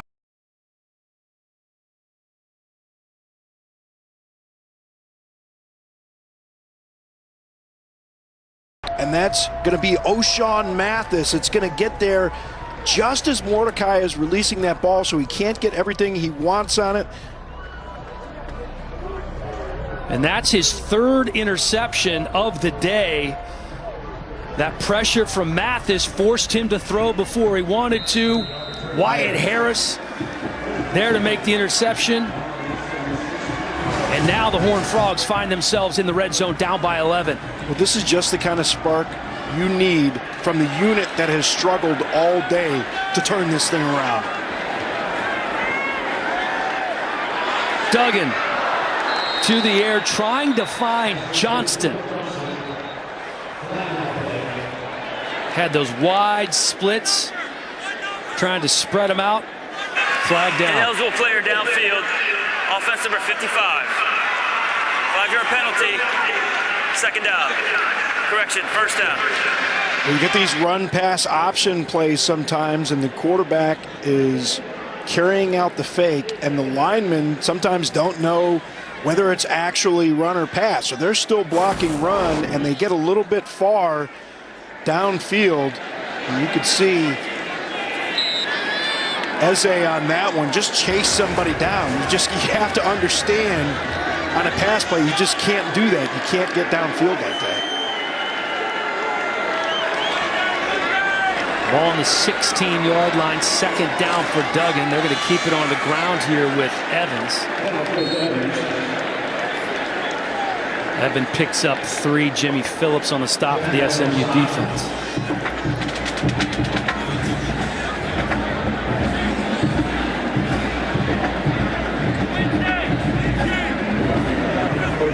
Third and 7.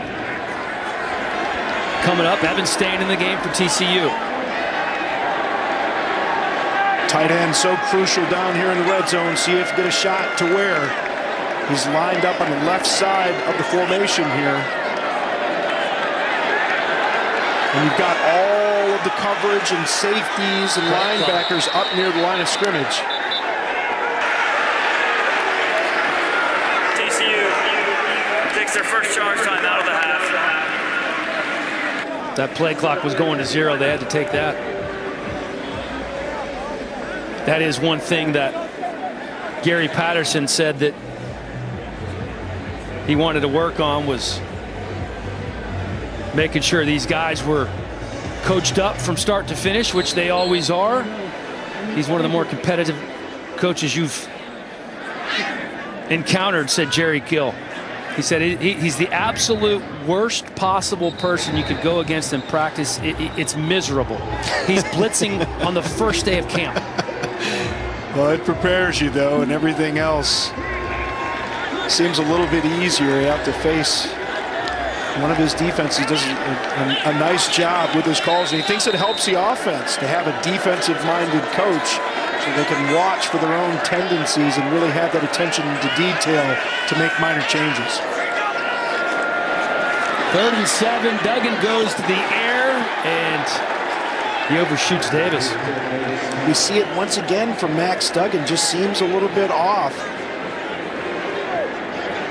Evaded the tackle on that first fumble that he had and then stopped right in the line of scrimmage, which caused that fumble. We've seen the fumble where he was running the speed option, trying to get the ball to Zach Evans. We've seen the high throws, and he just puts so much pressure on himself. He wants to win so badly, but you have to stay within yourself and execute the play that's called.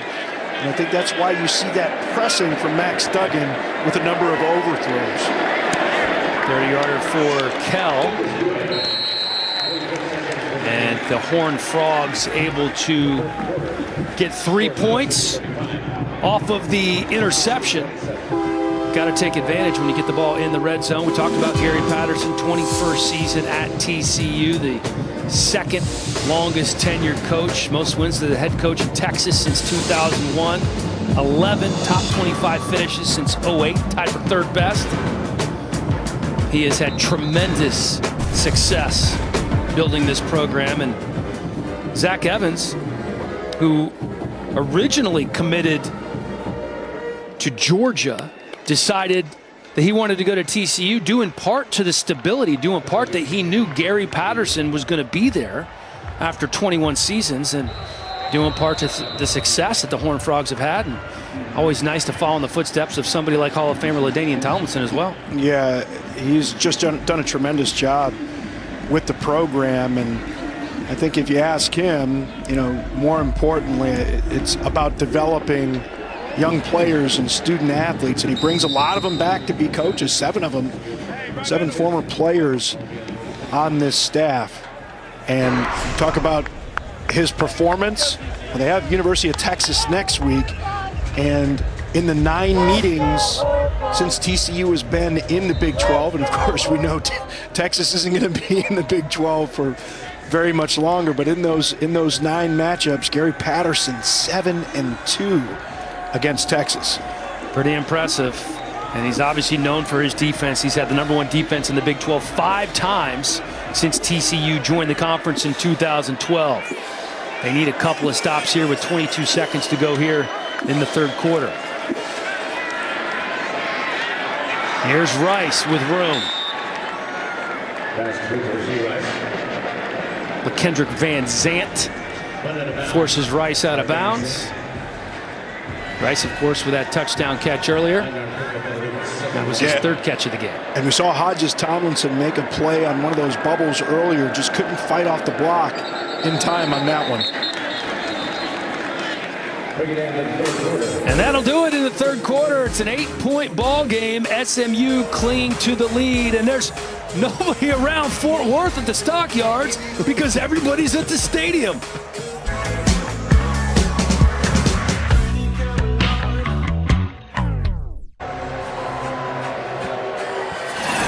FS1 College Football is sponsored by Edward Jones. Life is for living.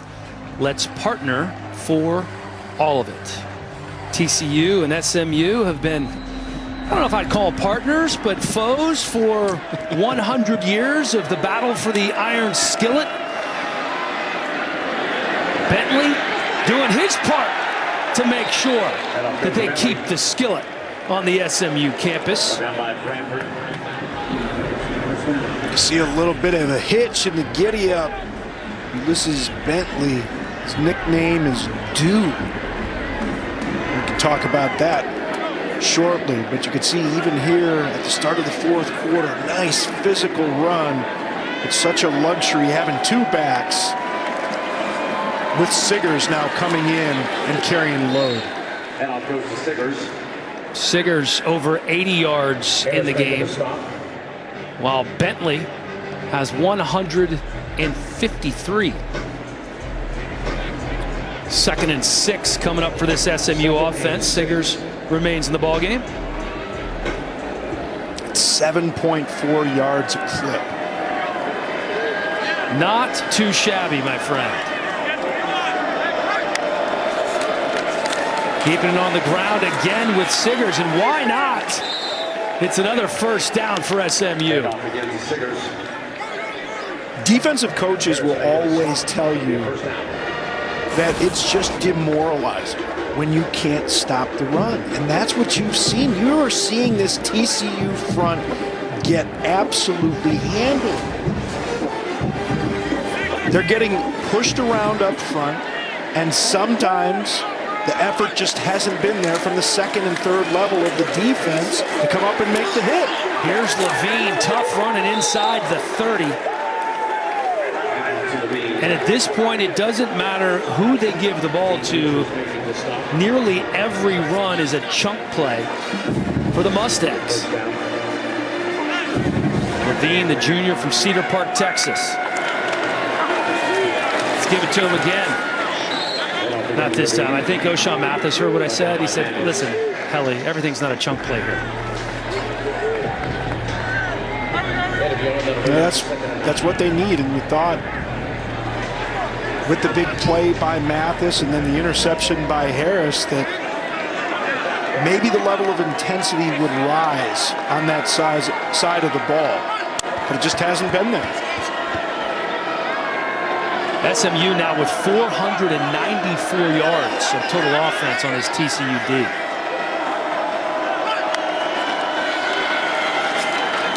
Mordecai going to the air, a little back shoulder throw, and it's not able to be completed. I thought Jordan Curley got his feet in bounds. Well, you see but I guess not. You see the hat off by the official. I'm not sure if Curley may have stepped out of bounds. He stepped out of bounds and then came back in. So when you see the hat off from the official, right, that's Oh, C.J. Caesar in coverage. That was a good spot, partner.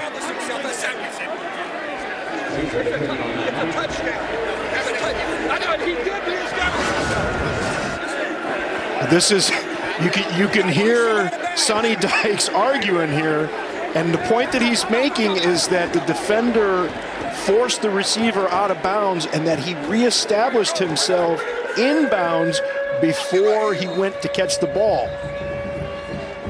So this is going to be interesting, taking a look at this one. Here you see he gets pushed out there about the 10-yard line, but he fights his way back in immediately and then makes the reception.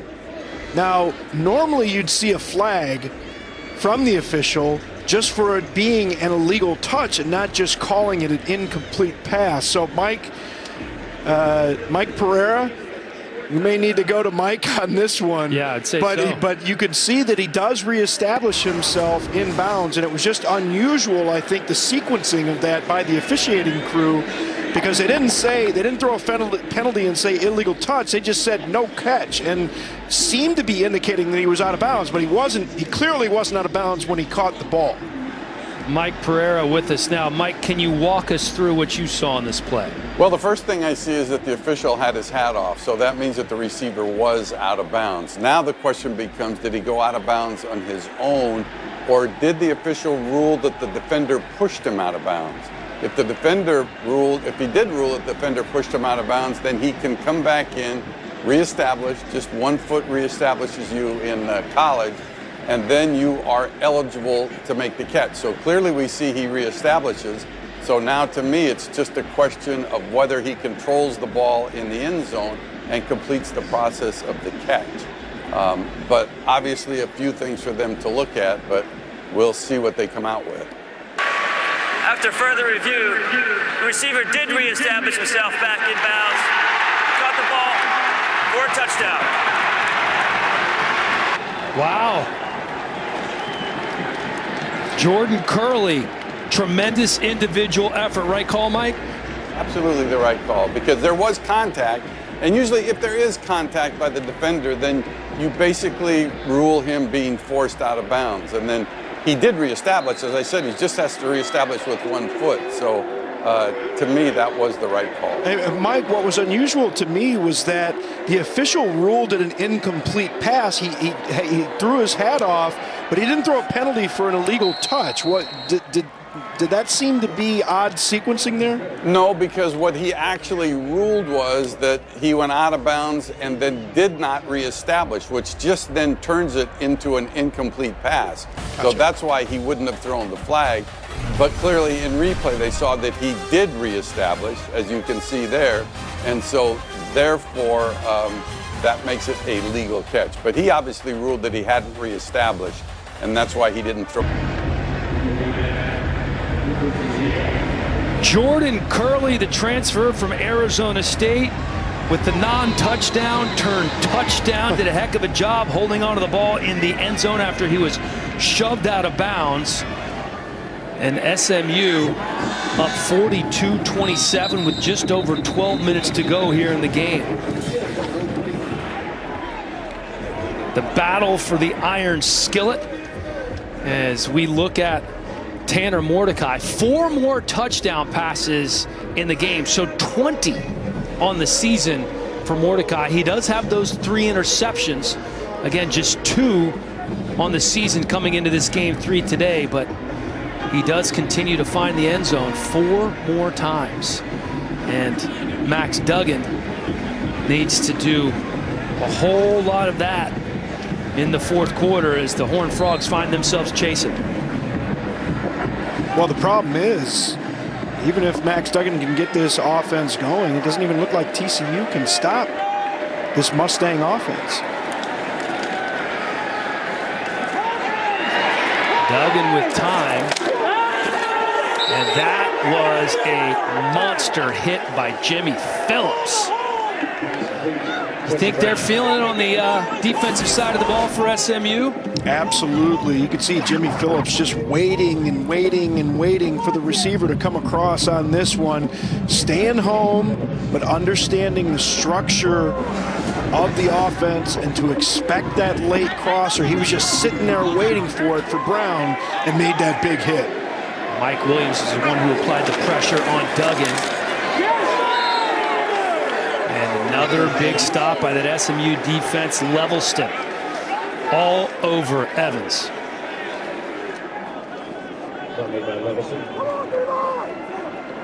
Boy, it's been complete domination really here in this second half. And looks talk like about Evans is hurt. Yeah, I don't know if that's his right hand or I'm not sure what why he was reaching down like that.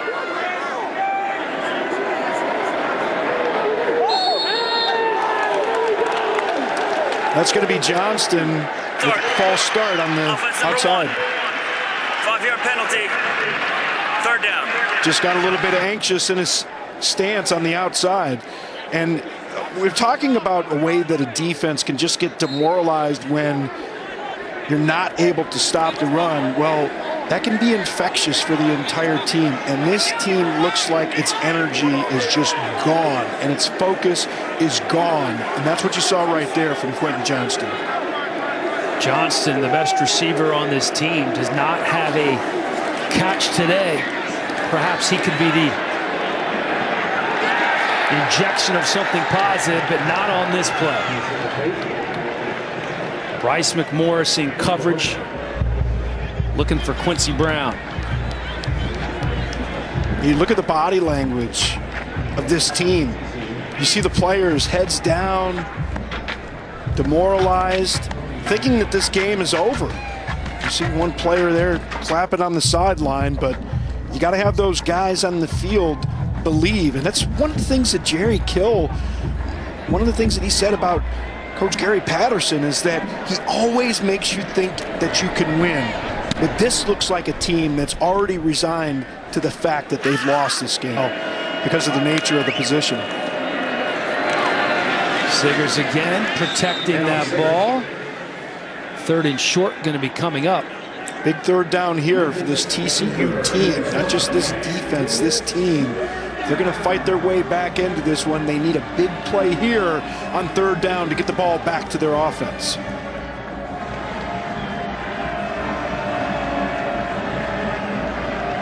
We have not seen Ulysses Bentley since he looked to be kind of limping off the field. Siggers still in at running back. 3 receivers to the right. Mordecai going to keep it himself. Has some room. Slides at the 45. Stays in bounds. They want to keep that clock running. Smart play from the junior transfer from Oklahoma. But you can see the way that some of these TCU defenders are taking on blocks. They're just not interested in being physical right now. Oklahoma. But you can see the way that some of these TCU defenders are taking on blocks. They're just not interested in being physical right now. This is a team, as I've said, they've resigned themselves to losing this game. This does not look like a defense that's trying to get the ball back for their team to have an opportunity to get back in and win this thing. Keeping it on the ground again, Levine. And that's another 1st down for the Mustangs. They have now run for over 300 yards on the ground, 309 to be exact. Just physical football. See tight end Tommy McIntyre, the transfer from Cornell, coming across the formation, making a nice block on Dylan Horton. And Levine, he's one of those kind of guys. Anybody with a neck roll, people coming up to make a tackle, no, I better bring it. You don't see as many of those as you used to. No, you certainly don't. And again, you just can't say enough about just how different these two teams look in this second half, I think you have one team that's playing inspired football, understanding the rivalry, and going out and playing. And you have the other side that just looks like they've lost focus and interest, quite frankly. Rice makes the catch, and Hodges Tomlinson there again for the quick tackle. You saw the numbers there for Ulysses Bentley. 153 yards in the game. That's tied for the 6th best performance by an SMU back in this rivalry. Tomlinson right there, he's the type of player he is for a reason. We talk about how physical he is. He comes up, makes a nice physical stop right there. But he's not known to be the most vocal of leaders. He leads by example. Let's see what that means on 3rd and 12. They're going to keep it on the ground. Mathis on the tackle. And off goes Siggers. And that brings up 4th down. Taking that about by Mathis.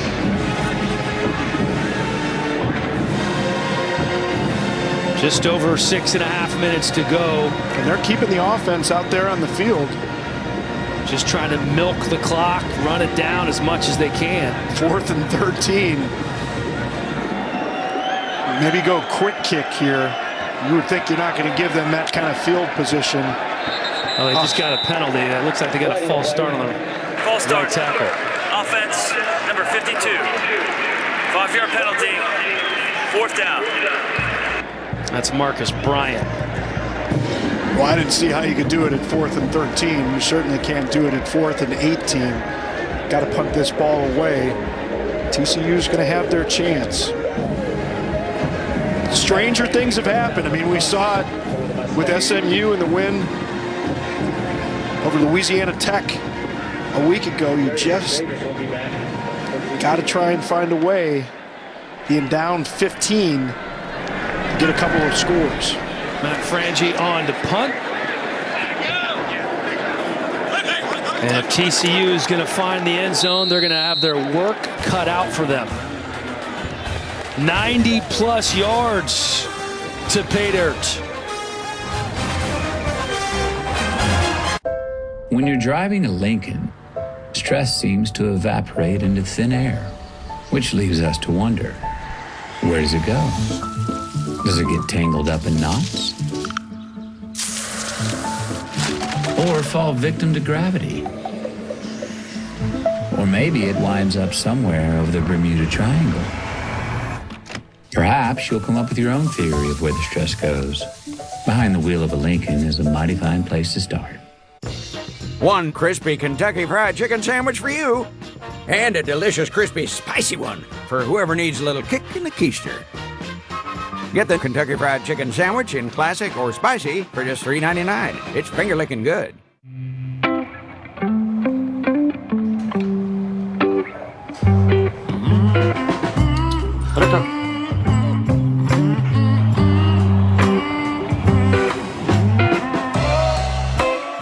The Masked Singer has never packed this much star power to start a season. We said we were gonna blow your mind.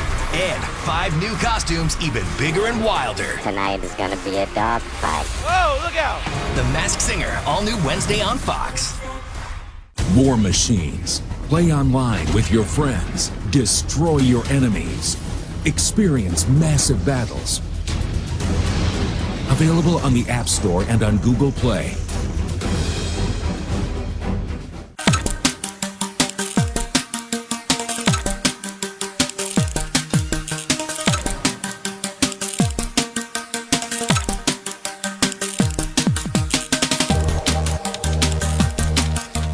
I got some things to get off my chest, so I'm gonna go ahead and kick this one off. Receivers, notoriously divas, we know that. You really gonna say that as a player? Personality doesn't make plays. You went to Columbia? They're smart. This is the difference between the old school and the new school. Hey, ain't where you from, it's where you at. How many footballs were on the field at one time? 32, remaining. One! Speak for yourself. Weekdays at 3 p.m. Eastern on FS1. And we are back at Amon G. Carter Stadium, which seems to be emptying out Horned Frog fans take it off. And it has been all SMU as of late. 904 total yards today. That's the second most in this matchup since 2015. A lot of yards racked up back then. 1,228 in 2015. Watch when you're trying to take these big shots that you don't turn the ball over. Horned Frogs down by 15, going to have to find the end zone a couple of times. Big shot by Duggan, and once again, overthrowing Quentin Johnston. Remember, really early in the game, he had Johnston in the end zone, unable to connect. You overthrew Williams early in the game. That one would have been an automatic touchdown. We saw this against Cal a couple of weeks ago. Johnston getting behind that defense, and in a situation like this late in the game, you know the defense is expecting it. You still get a guy open downfield, have to convert on an opportunity like that. Here's Evans, has some blockers. Out past the 20. And they're always trying to play with pace, but knowing you need to find the end zone a couple of times. It is hurry-up mode for TCU. Watch for double passes here and trick plays to get the ball downfield.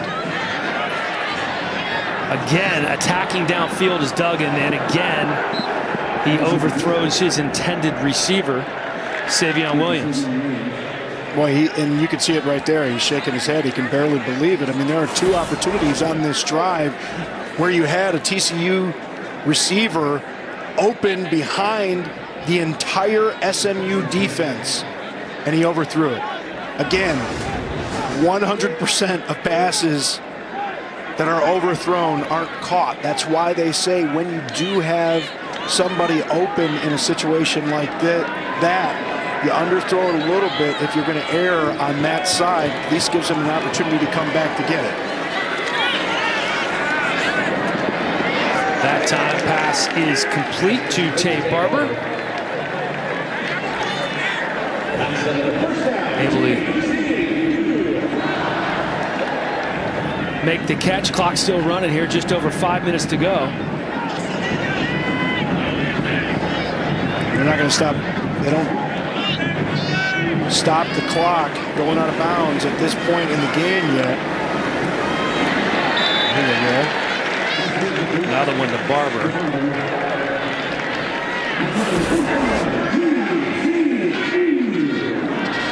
You have to be very careful with time here, not just because you understand that you need 2 scores, but you have to understand the reality of what your defense has been and their inability to stop and get a false start here. And it's going to be offense number 74. 5-yard penalty, first down.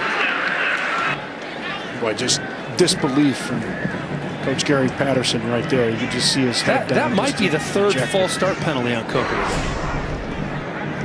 I'm going to double check that, but he's had a couple. I think it's his 4th overall penalty and his 3rd false start. What I was saying, you have to be mindful of the clock and understand your defense has really struggled to stop SMU today. There it is, caught in stride. Perhaps the big play TCU's been waiting for, provided by J.D. Spielman. And that's the first down, TCU. It's just that belief. Hey, guys, we got this. It's not impossible unless we give up. It's not over until we stop caring. Duggan, end zone, caught. Going to be a targeting call here, too. At least a targeting review. Tay Barber on the touchdown. Chase Cromartie on the hit. Let's see what they call. Great job by Tay Barber on that one. And that's what I'm talking about. You have to care. He knew he was going to take a big hit on this one, but decided before he caught that thing, I'm going to hang on to it. And actually looks like a clean hit because he doesn't end up going to the helmet. He's obviously defenseless there, but it looks like a clean hit because it's to the shoulder. There's another look at it. I concur. We've seen a couple of nice, big-time, clean, hard hits today. But I've been wrong before.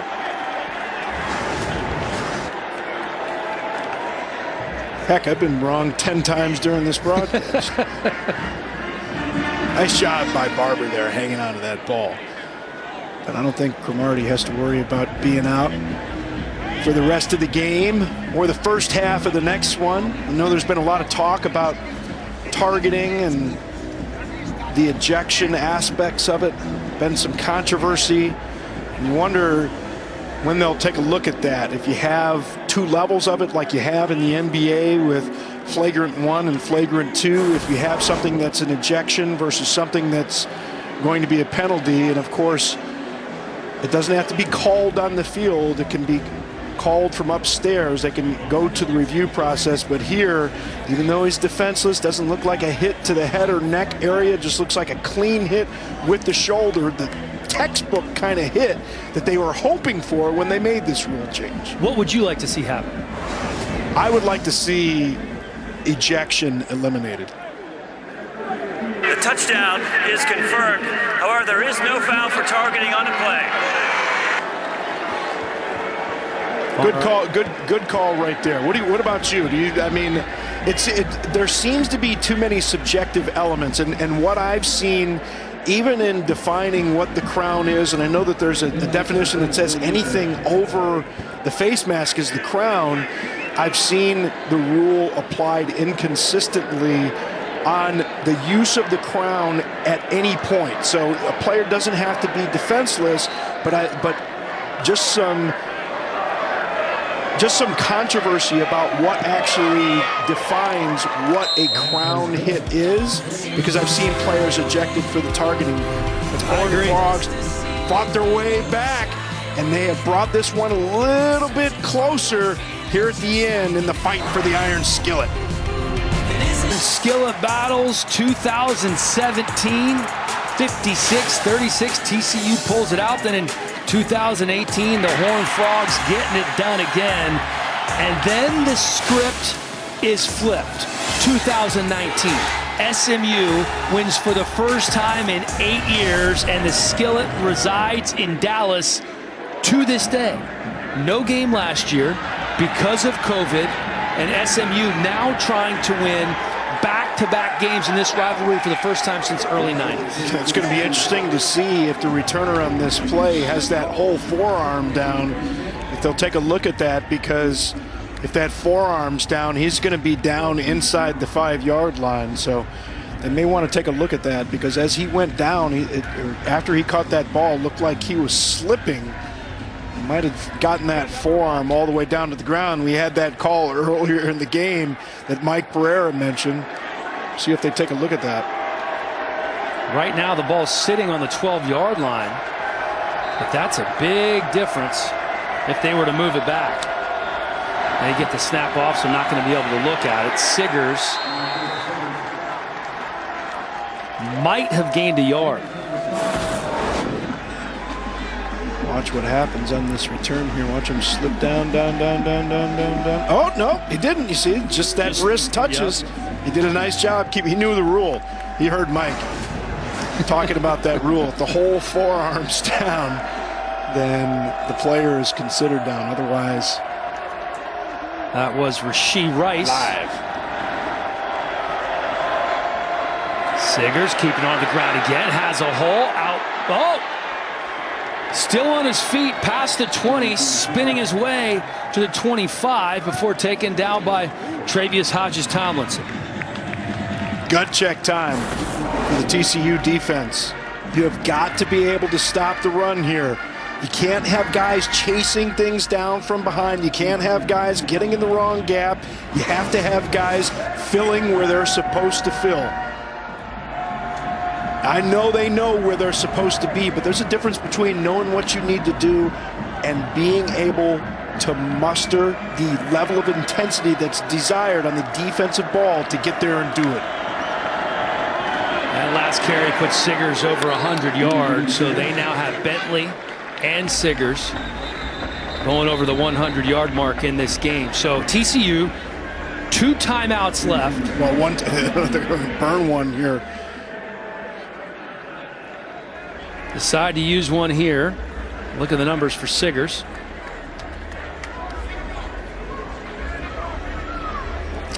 Bottom line, they just got to get it stopped. Got it stopped.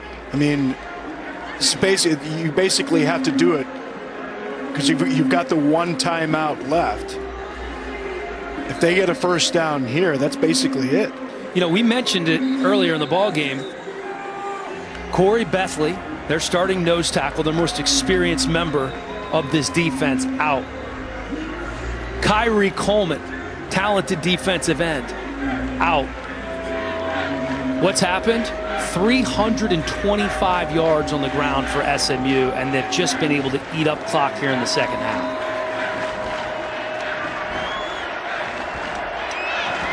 Second and 7.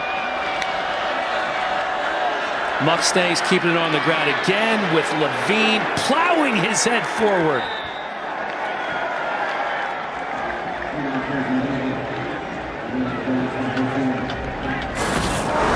And Tyler Levine quietly getting close to 50 yards in the game. Quietly. It's easy to say when you don't have to tackle him. You see him lowering those shoulder pads and running folks over, and with the 1 timeout here, and this is they could have a few seconds left. This is going to be tight. Levine again puts his head down, met at the line of scrimmage by Terrell Cooper. So 1 more first down and it's completely over.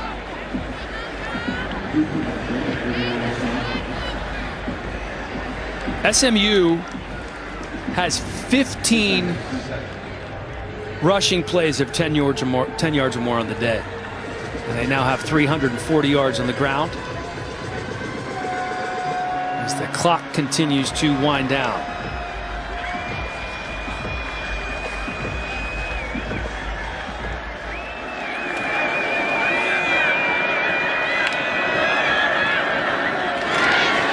Siggers. There you go. Now you call the timeout. We'll force them to go through a punt process if they don't get the first down, obviously. Timeout of the half. This is a 30-second timeout. Dylan Horton on that stop there. That's what they needed. This would be, I don't know if I'd call it the signature win. Certainly he's had some big wins. He's been in the top 25, but just as we talked about earlier, another brick in the foundation, another thing that makes these players believe. One of the things that Sonny Dykes told us is that we've recruited good players, but sometimes we play to the level of our competition. We have to learn how to play to our talent level or above every single day. And I think they've done that today. Yeah, they certainly have. And they came out with the right level of intensity. And Rashee Rice, he may have been wrong about TCU being scared of him, but he clearly wanted to set the tone for the way those guys thought. And here's Mordecai picking up the first down, and that should do it. He leads the nation with 20 touchdown passes. He came in from Oklahoma where he backed up Kyler Murray and Jalen Hurts. Lost a quarterback battle with Spencer Rattler, and he ends up here. And one of the reasons he chose SMU was because they returned 5 offensive linemen and 5